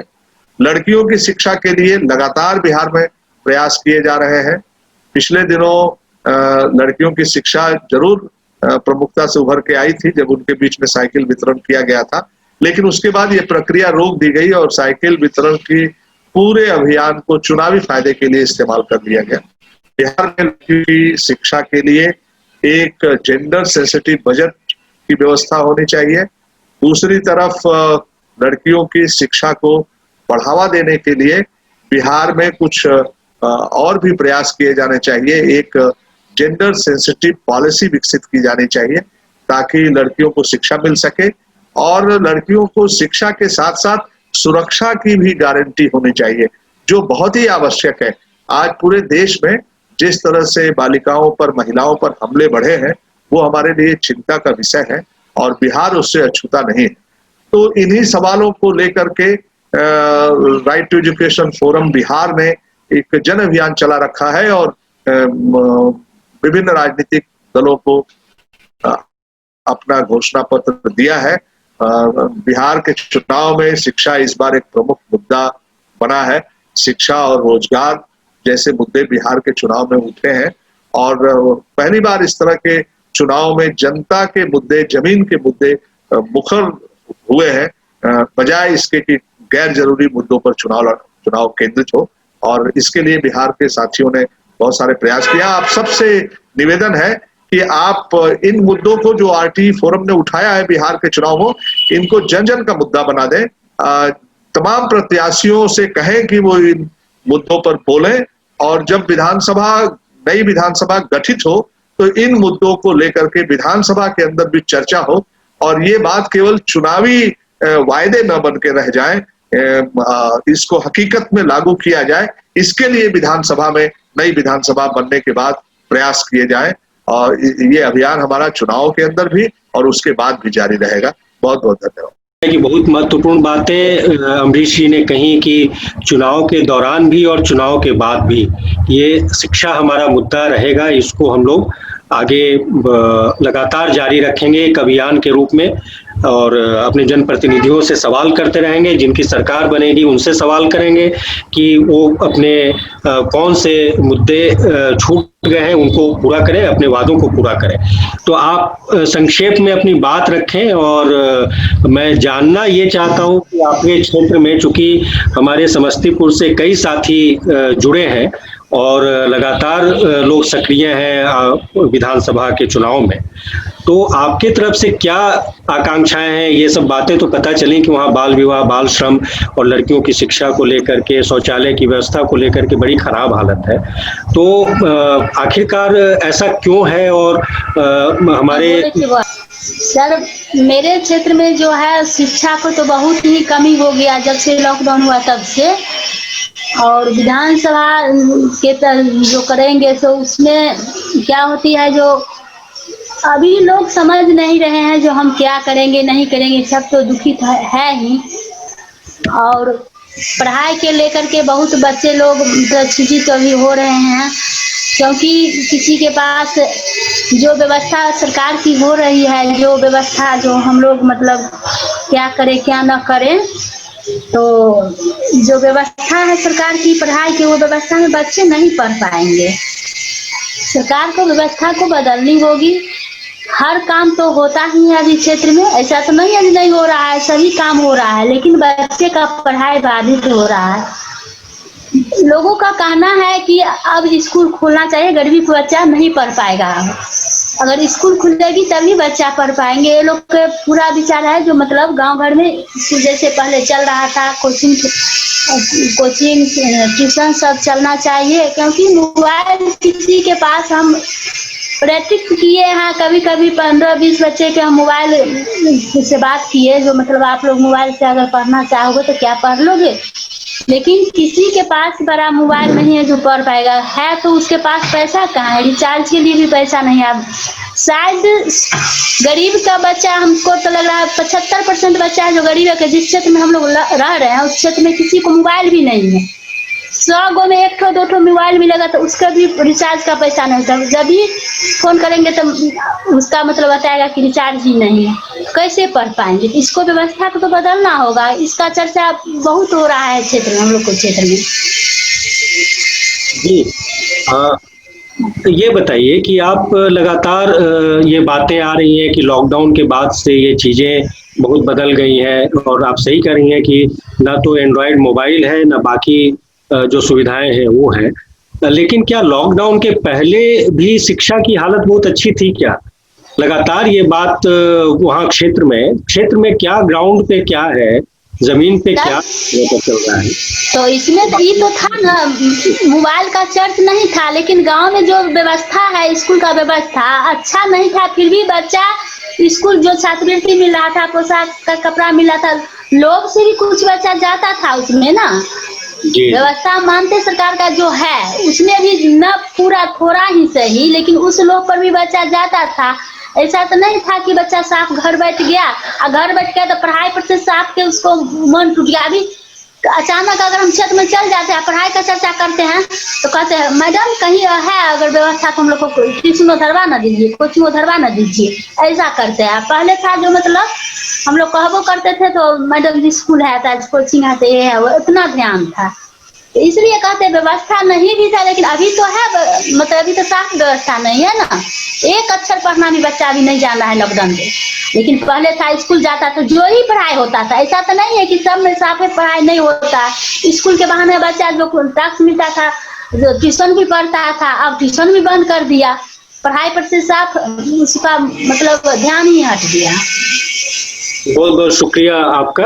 आपने बहुत महत्वपूर्ण बातें कही कि इस बीच में शिक्षा और भी बदहाल स्थिति में पहुंच गई है। पहले तो बदहाल थी, और भी खराब स्थिति हो रही है, लेकिन हम लोग लगातार इस चुनाव में इसलिए जनप्रतिनिधियों के सामने ये मुद्दा बनाने की कोशिश कर रहे हैं। शुक्रिया। तो अनिल जी हैं, हमारे आरटी फोरम बिहार के संयोजक हैं, और शुरू में ही उन्होंने अपनी बातें कही हैं कि किस तरीके से हम लोग डिमांड्स दे रहे हैं, क्या हमारी डिमांड्स रही हैं, ये सारी चीज़ें उन्होंने कही हैं। मैं चाहूँगा कि थोड़ा वो पूरे चुनावी परिदृश्य में क्या चीज़ें चल रही हैं उसके बारे में अगर संक्षेप में बता दें अभी, और आरटी फोरम बिहार की तरफ से किस तरह का प्रयास रहा है। खास करके हम इस मसले को हम इस रूप में देखते हैं कि लगातार आरटी फोरम बिहार एक प्रयास करता रहा है अलग अलग मेमोरेंडम के माध्यम से। वो जब हम लोग लॉकडाउन शुरू हुआ था उस समय से लेकर के राज्य सरकार को और बाकी प्रधानमंत्री तक भी अपनी बात पहुंचाने के लिए हम लोगों ने मेमोरेंडम का सहारा लिया है, और लगातार हम लोग इस संपर्क में बने रहे हैं कि किस तरह से शिक्षा के मसले को, बच्चों के अधिकार के मसले को आगे बढ़ाया जाए। तो हम चाहेंगे कि अनिल जी इस बात को बहुत ही गहराई से समझते हैं, वो शिक्षाविद भी हैं, तो इसके बाकी जो और नज़रिए हैं उसमें जरा सा प्रकाश डालेंगे और इसकी आगे क्या रूपरेखा हो सकती है, भविष्य क्या में हम लोग शिक्षा को के मसले को वाकई हम लोग एक राजनीतिक और सामाजिक मुद्दा बना पाएंगे और बनाने की तरफ बढ़ पाएंगे, या आरटी फोरम बिहार उस तरफ बढ़ चला है और बिहार के का जो पूरा परिदृश्य है शिक्षा को लेकर के उसमें एक आंदोलन बनाने की मुहिम जोर पकड़ती नजर आ रही है। इन चंद बिंदुओं पे हम चाहेंगे कि अनिल जी अपनी बात को रखें। अनिल जी। धन्यवाद मित्र रंजन जी, बातें बहुत हो चुकी हैं, समय भी बहुत हो चुका है। इतने समय के लिए कई सारे साथी नहीं आए थे, वो एक आध घंटे के लिए शामिल हुए थे।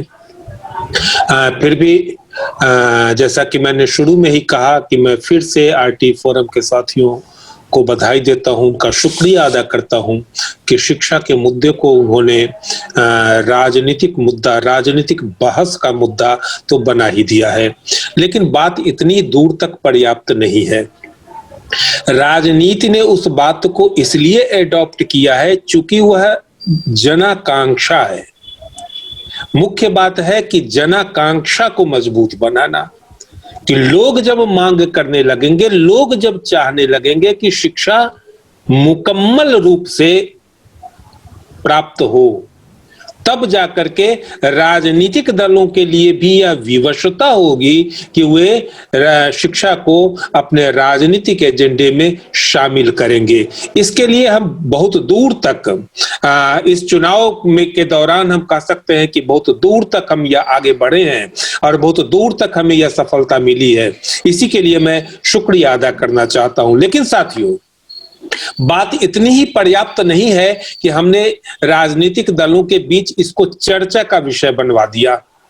इतना तक पर्याप्त नहीं है, क्योंकि जो ही हम सो जाएंगे, जो ही हम स्थिर हो जाएंगे, त्यों ही राजनीतिक दल इन विषयों को छोड़ देंगे। उनके साथ दूसरे मुद्दे जो ज्यादा दबाव बनाने वाले मुद्दे होंगे वे प्रमुख हो जाएंगे और वे उन मुद्दों को लेकर के अग्रसर हो जाएंगे, और फिर शिक्षा की जो यात्रा, शिक्षा को मांग बनाने की जो यात्रा हमने अभी तक की है वह फिर पीछे छूट जाएगी।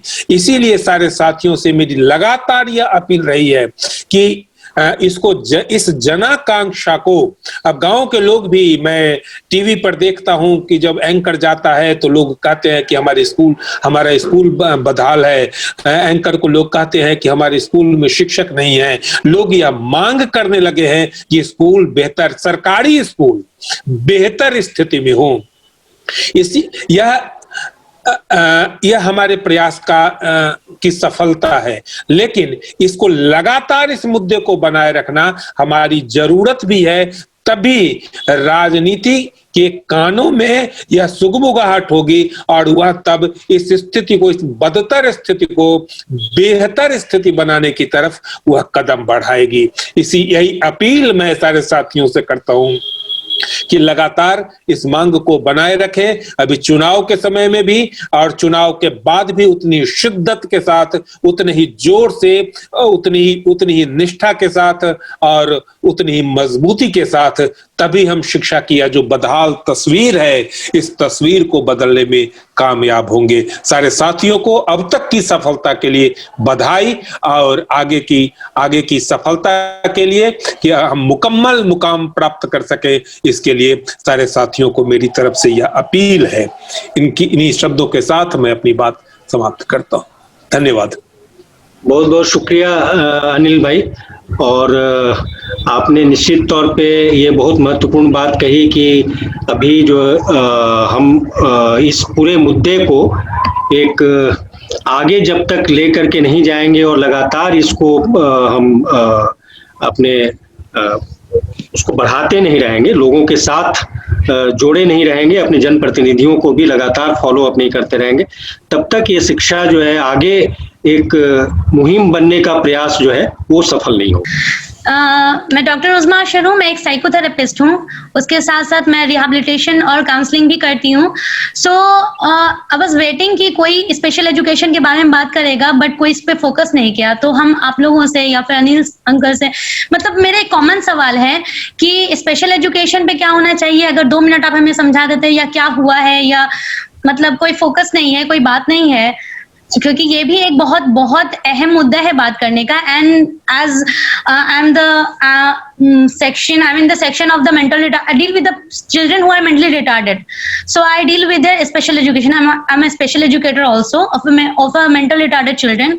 So मेरा जनरल एजुकेशन पे हम देखते हैं, अभी NEP पे भी बात हो रही थी, तो बहुत बड़े बड़े दिग्गज, हम तो कुछ भी नहीं उनके सामने, जो इस पे अहम मुद्दा उठाते हैं, इस पे क्या तब्दील करना है, क्या कहाँ पे बदलाव लाना है, क्या हो चुका है, ये सब बात करते हैं, लेकिन स्पेशल एजुकेशन का ज्यादातर कोई फोकस नहीं करता है। So I would like to ask a question about regarding special education for the special children. मतलब राइट टू एजुकेशन में उसके बहुत सारे इसमें हैं, बट ज्यादा फोकस में जो है स्पेशली जो मेंटल रिटार्डेशन है या फिर CWSN जो है, चिल्ड्रन विद स्पेशल नीड, उनके एजुकेशन पे। जी, दरअसल आपकी बात बिल्कुल सही है, और अलग अलग जो वेबिनार्स हुए हैं उसमें हमने ये बातें उठाई भी हैं और स्पेशल एजुकेशन की भी बात हुई है, लेकिन अभी आज की जो मीटिंग थी एक्चुअली वो वेबिनार के स्वरूप में नहीं है। तो हम ये आपका सवाल बिल्कुल वाजिब है, लेकिन अभी की जो मीटिंग हम लोग चला रहे हैं उसमें एक्चुअली हम लोग ये जो वीडियो बाइट्स हैं उनको हम इस जो चुनाव के दौरान जो भी बातें हो रही हैं, जनप्रतिनिधियों से जो हम लोग डिमांड कर रहे हैं, जहाँ पे बातें जा रही हैं और उसमें और क्या होना चाहिए, इसको लेकर के हम लोग अपने साथियों की बाइट्स ले रहे हैं और उनकी बातें हम आगे सर्कुलेट करेंगे अपने फोरम के मंच से भी और बाकी जगहों पे भी। तो मेरी गुजारिश ये है कि आपने जो सवाल किया है, एक्चुअली जो आपका सवाल है वो जनप्रतिनिधियों से क्या होना चाहिए, किस रूप में होना चाहिए और उनको क्या करना चाहिए। जैसा कि आपने कहा भी कि शिक्षा का सवाल काफी महत्वपूर्ण है, उसमें स्पेशल एजुकेशन पे बात होना बहुत महत्वपूर्ण है और उस पर उतना फोकस नहीं रहता है। इस बात से मैं सहमत हूँ। मुझे लगता है कि आप एक साइकोथेरेपिस्ट होने के लिहाज से भी अगर आप इसको 4-5 मिनट में अपनी बात हम लोग की क्या डिमांड्स हो सकती हैं, क्या आगे एजुकेशन को लेकर के हम लोग इसमें कौन से डिमांड्स ऐसे जोड़ सकते हैं, अगर हमारे जन घोषणा पत्र में नहीं है तो उसमें, और जनप्रतिनिधियों की घोषणा पत्र में जो बातें कही गई हैं वो तो घोषणा पत्र आ चुके हैं, लेकिन उनका फॉलो अप और उनका कार्य योजना बहुत जरूरी है। और उसमें जो ये आपकी बातें रहेंगी इनको जन साधारण के बीच में भी हम लोग सर्कुलेट करेंगे और अपने राजनीतिक दलों के प्रतिनिधियों तक पहुंचाएंगे। तो मेरी गुजारिश तो ये रहेगी कि आप अगर 4-5 मिनट में इस बात को, स्पेशल एजुकेशन वाली बात को और उसके पॉइंट्स, महत्वपूर्ण बिंदु रखें तो ये बड़ा अच्छा रहेगा। जी, तो प्लीज आप अगर 4-5 मिनट पे इसकी बात करें। नहीं, जी। सबसे पहली बात तो स्पेशल एजुकेशन जो हम देखते हैं या फिर के स्कूल्स वगैरह, तो 2 तरह के देखते हैं। एक तो स्पेशल स्कूल्स होते हैं, special school for the special children, और दूसरा इंक्लूसिव एजुकेशन कि नॉर्मल स्कूल में। इंक्लूसिव एजुकेशन को हिंदी में क्या कहते हैं? समावेशी शिक्षा। या एग्जैक्टली, थैंक यू, समावेशी शिक्षा। तो या तो आप ये विशेष स्कूल तैयार करते हैं स्पेशल बच्चों के लिए, या फिर आप समावेशी शिक्षा में उनके एजुकेशन के तहत। तो यहाँ पे दो चीज देखना है कि स्पेशल स्कूल्स की अगर बात करें तो उतने स्पेशल स्कूल्स हैं नहीं जितने PWD एक्ट कहते हैं, हमारे पर्सन विद डिसेबिलिटी एक्ट कहता है हमारा। उसमें अगर अभी का 21 जो जुड़ा है उसको अगर छोड़ करके, जिसमें क्या बोलते हैं पार्किंसन और फिर एसिड अटैकर्स वो भी ऐड कर दिए गए, लेकिन इससे पहले का अगर नेशनल ट्रस्ट एक्ट का या और किसी का ले जिसमें 7 थे, तो उन 7 को भी ले लें तो तब से 1999 से 1991 से एक एक्ट होने के बाद अभी तक में वो 7 के लिए भी इंडिविजुअल स्कूल्स नहीं है। HI के लिए अलग या VI के लिए अलग या MR के लिए अलग, ये अलग नहीं है। तो इसका कम से कम एक अलग अलग बनाना चाहिए। उसके बाद दूसरी बात कि इंक्लूसिव एजुकेशन में अभी तक हम लोग देखते हैं कि बहुत बहुत ज्यादा डिस्क्रिमिनेशन है।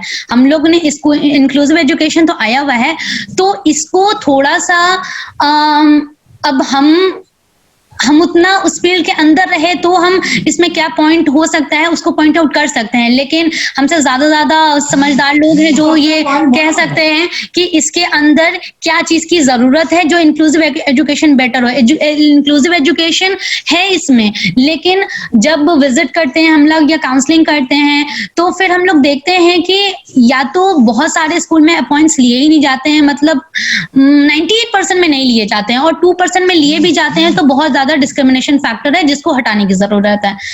उसके बाद ऐसा है कि स्पेशल एजुकेटर जो होते हैं वो नॉर्मल एजुकेटर से बिल्कुल अलग होते हैं, उनकी तो इसमें ज्यादा और बहाली की जरूरत है, और बहाली से मुराद उसकी खासकर ट्रेनिंग की जरूरत है, क्योंकि हर स्पेशल एजुकेटर्स को उतनी मेथोडोलॉजी नहीं पता होती है जितनी इस चीज में जरूरत है, जितने उनके बच्चों को जरूरत है। सिर्फ स्पेशल एजुकेशन ले लेने से मतलब नहीं है, CRE program time to time उस तरह से होना चाहिए, उनकी ट्रेनिंग का ध्यान देना चाहिए, और मेथोडोलॉजीज उनको टीचिंग मेथोडोलॉजीज उनको ज्यादा से ज्यादा करवानी चाहिए। इसमें एजुकेशन के इसमें क्राइटेरिया में वो होना चाहिए कि हाँ इतने दिन के पैटर्न पे मेथोडोलॉजिस्ट ट्रेनिंग, टीचिंग मेथोडोलॉजिस्ट ट्रेनिंग उनको दी जाएगी, CRE प्रोग्राम्स अटेंड होगा, और उतने स्कूल्स उतने एजुकेशन का सेक्शन जो मेथड्स और प्रैक्टिसेस है उतना उसको ट्रेन करने के लिए एक ट्रेनर अपॉइंट होगा, और उतने स्कूल्स दिए जाएंगे ताकि हर कस्बे, हर जिले, हर डिस्ट्रिक्ट, हर स्टेट में ऐसा नहीं लगे कि ये मतलब अभी HI का है तो इसमें HI अपॉइंट हुए, अब MR नहीं हो सकता है। इसके लिए इंडिविजुअल MR का तो MR को मिल जाना चाहिए, HI का तो HI मिल जाना चाहिए, VI का तो VI मिल जाना चाहिए। इसका मतलब गार्जियन को ये नहीं ये परेशानी नहीं हो कि मेरा बच्चा वहां जाएगा, वहां जाके क्या करेगा, क्योंकि ना वहां के इक्विपमेंट्स वैसे हैं ना वहां के एजुकेटर वैसे हैं। तो ये 2 चीज होने की जरूरत है, जो कि इंडिविजुअल स्पेशल स्कूल्स का भी हो गया और अलग से इंक्लूसिव एजुकेशन में भी हो गया। बहुत बहुत शुक्रिया आपका, आपने बहुत ही महत्वपूर्ण मुद्दा उठाया है, और मुझे लगता है कि जो स्कूल हैं भी उसमें एक्चुअली मेरी समझ से ये जो इंक्लूसिव एजुकेशन का ये वाला मुद्दा इतना महत्वपूर्ण होने के बावजूद लोगों के ना तो जनसाधारण के जेहन में है और ना ही बाकी लोगों के जेहन में है। मतलब तो हमारे जो नीतिकार हैं, जो नीतियां बनाते हैं, उनके जेहन में भी नहीं है कि इस तरह की समस्याओं का कोई निपटारा होना चाहिए, उनके लिए कुछ अलग से फैसिलिटीज होनी चाहिए। एक कागज पे बनाना एक अलग बात है और उसको स्कूलों में उतारना एक अलग बात है। बहुत सारे स्कूलों में, बहुत सारे संस्थानों में ना तो रैंप है, ना ही बाकी इस तरह की कोई स्पेशल एजुकेटर की व्यवस्था है। अगर कोई स्पेशल एजुकेटर के नाम पर है तो उनका प्रशिक्षण भी नहीं है। इस बात से हम लोग बिल्कुल इत्तेफाक रखते हैं। RT फोरम बिहार इस बात को बहुत मजबूती से उठाएगा। और आपसे एक बात मैं ये जरूर कहना चाहूंगा कि आपने ये बात कह करके पूरे जन घोषणा पत्र की मजबूती को बढ़ाया है। इस पॉइंट को हम लोग काफी आगे ले जाएंगे, लोगों से, जनप्रतिनिधियों से बात करेंगे। मुझे आपसे ये भी उम्मीद रहेगी कि इसको एक संक्षेप में अगर आप कभी थोड़ा ड्राफ्ट करके एक पॉइंट, एक पेज का अगर हम लोगों को भेज सकें तो और भी बेहतर रहेगा।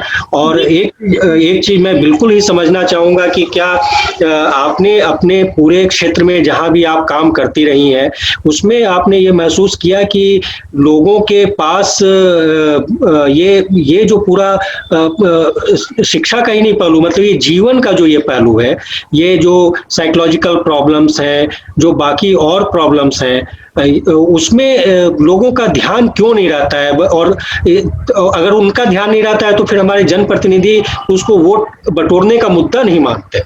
और आप जानती हैं कि अगर चुनाव के समय लोग उस वैसे मुद्दे को उठाते हैं जिसको कि वो माने कि इससे हमको 10 वोट मिल जाएंगे, ये बहुत दुखद बात है, लेकिन वो ऐसा ही सोचते हैं। तो हम लोग क्या कर सकते हैं कि इसको थोड़ा सा हम आगे बढ़ाया जाए?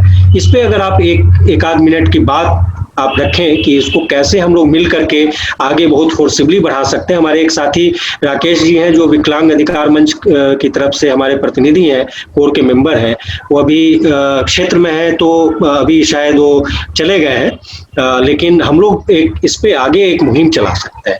तो इस पे अगर कोई रास्ता आप दिखाएं कि हम लोग क्या कर सकते हैं। इस पे अभी क्या कर सकते हैं, मतलब लोगों की जो पब्लिक है उनको बताने के, इसमें उनको भी और जनप्रतिनिधियों को भी, क्योंकि ये चुनाव का समय है, तो प्रत्याशी अगर हमारे आएंगे तो उस समय भी, और जब चुनाव जीतेंगे तो उनके पास भी हम अपने मंच की तरफ से जाएंगे कि यहाँ पे ये समस्याएं हैं और आपको ये करना चाहिए। जी, वो इस बात पे इस फोकस की जरूरत है, क्योंकि जब हम NIMH से, मतलब सिकंदराबाद से जब हम आए थे घर, तब हमने अपने घर में, जैसे हम एग्जाम्पल देके अपने घर का ही बताते हैं, तो घर मतलब अपना घर नहीं, मतलब भागलपुर, तो वहां हमने बाकायदा जब छुट्टी पे थे तो हमने सर्वे किया, क्योंकि हम लोग मतलब तेलंगाना में भी सर्वे करने के लिए निकलते थे, तो हमने सोचा कि बैठ जाएंगे तो मतलब कहीं प्रैक्टिस से नहीं रहे, तो हम भागलपुर में भी करते हैं। तो यकीन मानिए कि भागलपुर में भी बहुत ज्यादा मिले। तो हम लोगों को जरूरत है कि एजुकेशन की जब हम लोग बात करें, जनप्रतिनिधि हम लोग जब आ करके जा करके लोगों को बात बताएं, तो उसके साथ हम लोग 2 पॉइंट ये भी रखें, and I am very sure कि उस घर में नहीं, लेकिन उनके पड़ोसी के यहाँ या उनके पड़ोसी के यहाँ या उनके पड़ोसी के यहाँ जरूर मिलेंगे। तो उनको समझाने की जरूरत है कि इसका क्या क्या अधिकार है। इसको ये सोच करके नहीं रखना है ना कि भगवान ने ऐसा बना दिया तो अब हम क्या करें, या ऐसे ही इसकी जिंदगी कट जानी है, क्योंकि ऐसा हमको सुनने को मिलता था, तो ये ऐसे ही सुनने को मिलेगा। लेकिन हम लोगों की जिम्मेदारी है, ये हमने उन्हें बताया, और ये हम सबकी जिम्मेदारी है कि हम सब उन्हें बताएं कि नहीं, उसकी कोई गलती नहीं पैदा हो गया, उसका भी अधिकार है जो कि भारत सरकार में है, और वो अधिकार बस उनके कान तक, उनके दिमाग तक, उनके दिल तक पहुंचाने वाली बात है कि उनको बताएं कि देखिए आपको नहीं मिल रहा है तो आप इससे वंचित हो रहे हैं, या ये सरकार ये बस कागजी कार्रवाई, बस ऐसे पेपर पे वर्क करके अगर छोड़ी हुई है तो इसका मतलब आपको उससे दूर कर रही है। तो आपको इसके नजदीक आना है, तो नजदीक आने में आपको अपना हक रखना है, और हक रखने में आप मांग कीजिएगा, आपका पूरा होगा। जो पूरा करता है आप उसको चुनिए, जो पूरा नहीं करता आप उसको रिजेक्ट कीजिए, एज सिंपल एज दैट। बहुत बहुत शुक्रिया आपका, आपने बहुत ही महत्वपूर्ण बात कही, और इसको निश्चित तौर पे मैं फोरम की तरफ से भी एश्योर करता हूं कि आपकी ये बातें न केवल RT फोरम बिहार की तरफ से और राष्ट्रीय स्तर पे हमारा राइट टू एजुकेशन फोरम उठाएगा, बल्कि हम अपने जनप्रतिनिधियों के माध्यम से उनके पास पहुंच करके हम लोग इस बात को रखेंगे, और ये बहुत ही जरूरी सवाल है। आप इस तरफ इशारा करने के लिए आपका बहुत बहुत शुक्रिया। Thank you so much. और शाहीन भाई, क्या हम अब इस बात के अंतिम चरण में मुझे लगता है कि हम लोग पहुंच गए हैं, तो हम लोग इसको एक समापन की तरफ बढ़ते हैं, और मैं एक बात बहुत संक्षेप में मैं कुछ बातें कहना चाहूँगा कि ये जो पूरा शिक्षा का जो अभियान है, हम लोग बहुत सारे लोग ये सोचते हैं कि जो शिक्षा है वो एक्चुअली राजनैतिक कर्म नहीं है, लेकिन ये सामाजिक और राजनैतिक कर्म दोनों ही है, और इसके बिना इसको पॉलिटिकल मुद्दा बनाए हुए, बिना सामाजिक मुद्दा बनाए हुए हम एक कदम भी शिक्षा के बदलाव की तरफ बढ़ नहीं सकते। और राइट टू एजुकेशन फोरम राष्ट्रीय स्तर पे भी और अपने प्रांतीय स्तरों पर भी लगातार इस बात को बहुत मजबूती से उठाता रहा है। बिहार के संदर्भ में अगर हम कहें तो लगातार हम लोग इस बात को कहते रहे हैं, और पिछले जो स्टॉक टेकिंग हुई थी हम लोगों की 2019 में, उसका भी, और 2018 में भी एक महत्वपूर्ण मुद्दा ही ये था कि हम कैसे इसको पॉलिटिकल एक मुद्दा, प्राइम पॉलिटिकल मुद्दा बनाएं। और हम लोगों का ये नारा ही है कि देश के विकास की यही परीक्षा, सबको शिक्षा समान शिक्षा। तो सिर्फ देश के विकास का मतलब सिर्फ बिजली पानी नहीं है, बल्कि शिक्षा भी है। और शिक्षा अगर होगी तो हम लोग बाकी जो अपने हक हुकूक हैं, अपनी बाकी जो अधिकार हैं, उसको हम लोग ले पाएंगे।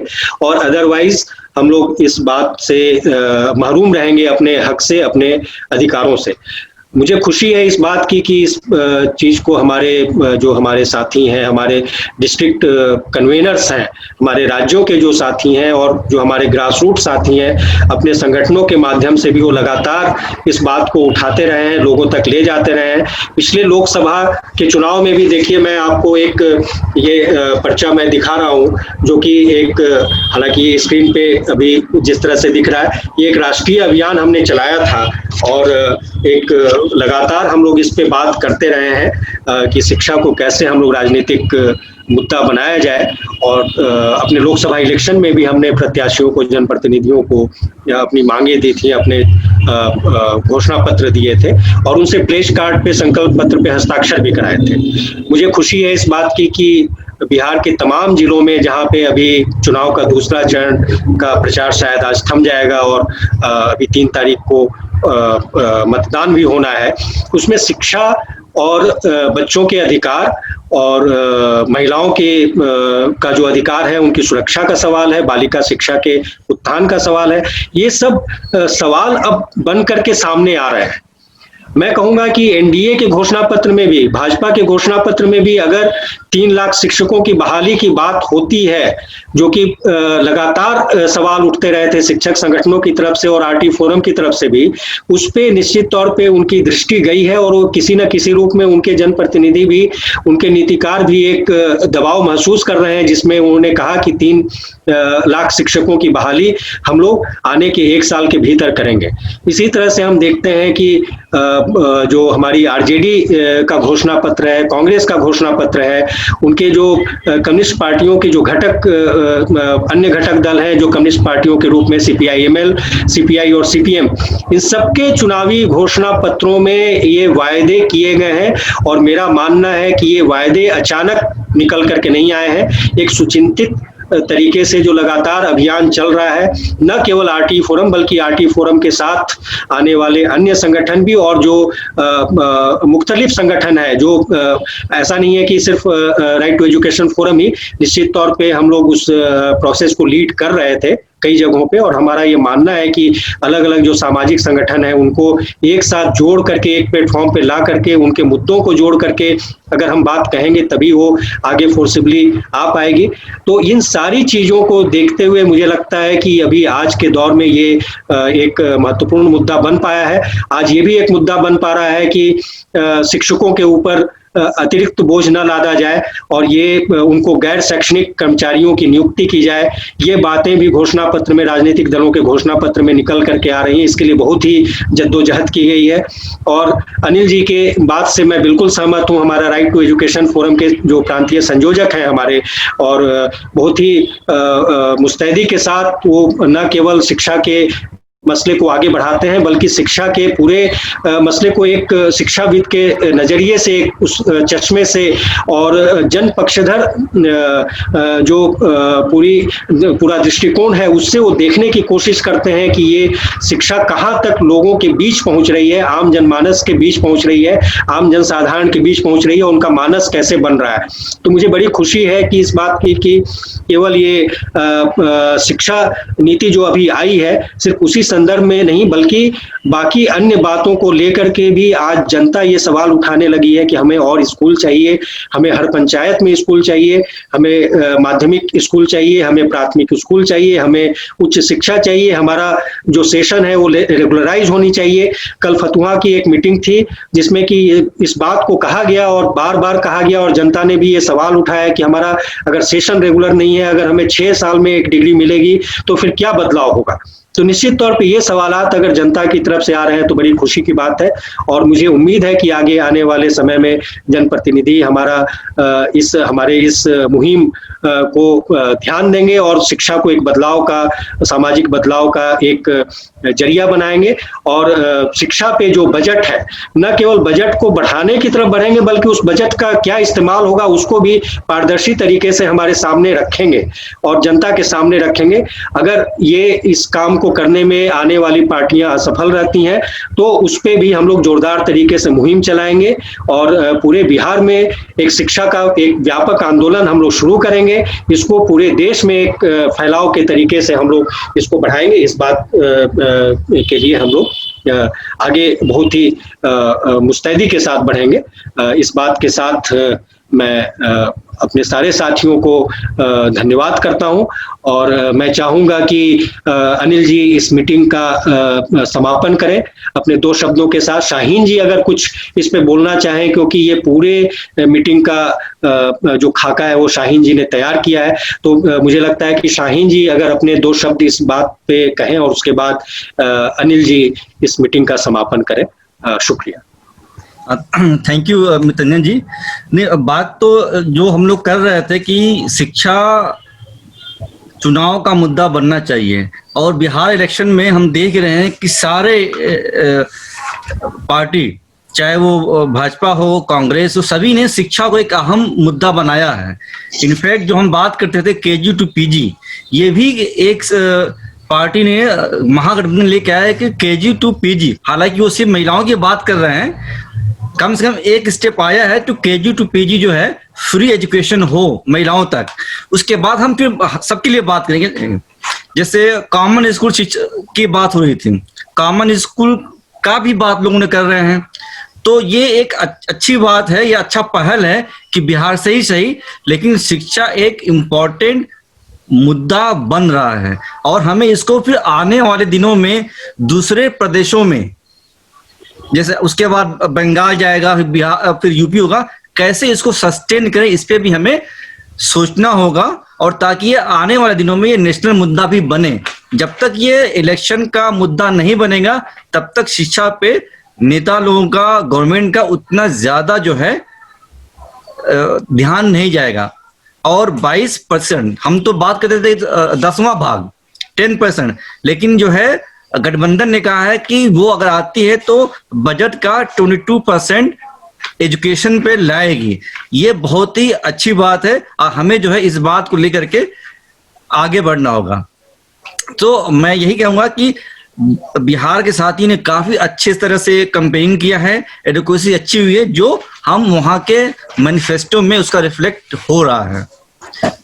इतना ही, धन्यवाद जी। मैं एक बात उसमें और थोड़ा क्लियर करना चाहूंगा कि हम लोग लगातार जो GDP है, जो सकल घरेलू उत्पाद है, उसका हम लोग लगातार राष्ट्रीय स्तर पर 6% कम से कम न्यूनतम कहते रहे हैं बहुत लंबे समय से। और कई संगठन और हम लोग भी ये मांग करते रहे हैं कि बल्कि ये 6% का आंकड़ा भी अब थोड़ा पुराना हो गया है और एक्चुअली हम लोग 10% की बात करते हैं कि बजट का जो है 10वां हिस्सा, यानी उसमें GDP को जब हम लोग जोड़ते हैं तो उस रूप में हम लोग कहते हैं। यहाँ पे जो राज्य बजट है उसमें ऐसा सुनने में आ रहा था कि ऑलमोस्ट 17 से 18%, कुछ लोग कह रहे हैं 19% पहले से भी खर्च होता रहा है। लेकिन जैसा कि एक हमारे साथी ने कहा कि ये खर्च अगर होता रहा है तो ये खर्च जाता कहाँ है। और जो अभी सवाल उठ रहे थे, पूरे जनसभाओं में भी लोग सवाल कर रहे हैं, RJD सवाल कर रही है, महागठबंधन सवाल कर रहा है कि काफी सारा हिस्सा जो है वो लैप्स हो जाता है और सरकार को, केंद्र सरकार को भी लौटा दिया जाता है। तो इस तरह की बातें भी हो रही हैं। तो हम लोग ये बिल्कुल चाहेंगे कि हम लोग जो 25% हिस्सा कहते हैं कि राज्य के बजट का 25% हिस्सा, जैसा कि आपको मालूम होगा कि दिल्ली में जो बजट का जो हिस्सा है वो काफी एक फॉर्मिडेबल वो है, एक मतलब अस्थाई स्वरूप लेता जा रहा है कि काफी सारा हिस्सा हम खर्च करते हैं शिक्षा की बेहतरी के लिए। उसको और ज्यादा जमीन पे उतारने की जरूरत निश्चित तौर पे है, लेकिन बिहार में इस प्रयोग को करने की जरूरत है और इस प्रयोग को बहुत पारदर्शी तरीके से करने की जरूरत है। क्योंकि ये जो बजट है उसकी जो पूरी प्रक्रिया है उसको समझने और उसको आगे ले जाने की जरूरत है। तो महागठबंधन निश्चित तौर पे 22% का जो आंकड़ा उन्होंने दिया है कि वो खर्च करना चाहेंगे या उन्होंने घोषणा किया है, वादा किया है, वो उसका हम स्वागत करते हैं। लेकिन अभी भी हम आरटी फोरम बिहार की तरफ से इस बात पे अडिग हैं कि कम से कम 25% का हिस्सा शिक्षा पे खर्च होना चाहिए, सार्वजनिक शिक्षा को मजबूत बनाया जाना चाहिए और शिक्षा के निजीकरण पे रोक लगाया जाना चाहिए।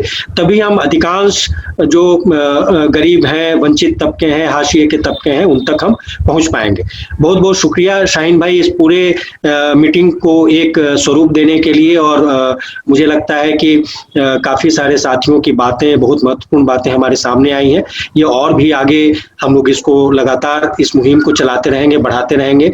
बाकी अन्य साथियों से ये भी गुजारिश है कि अगर वो अपने अपने क्षेत्रों में जो साथी कार्यकर्ता हैं, जो उनके साथ काम करते हैं, उनके भी कुछ वीडियो बाइट्स, एक संक्षिप्त वीडियो बाइट्स भेज सकें शिक्षा के मुद्दे पे, शिक्षा से जुड़े हुए जो और भी मुद्दे हैं, चाइल्ड राइट्स के मुद्दे पे, बाल अधिकारों के मुद्दे पे, उनपे क्या कोई और सेंसिटिव मुद्दा है, बालिका शिक्षा के उत्थान को लेकर के, उनकी समस्याओं को लेकर के, अगर वो छोटे छोटे वीडियो 3-4 मिनट के भेज सकते हो तो वो हमें जरूर उपलब्ध कराएं।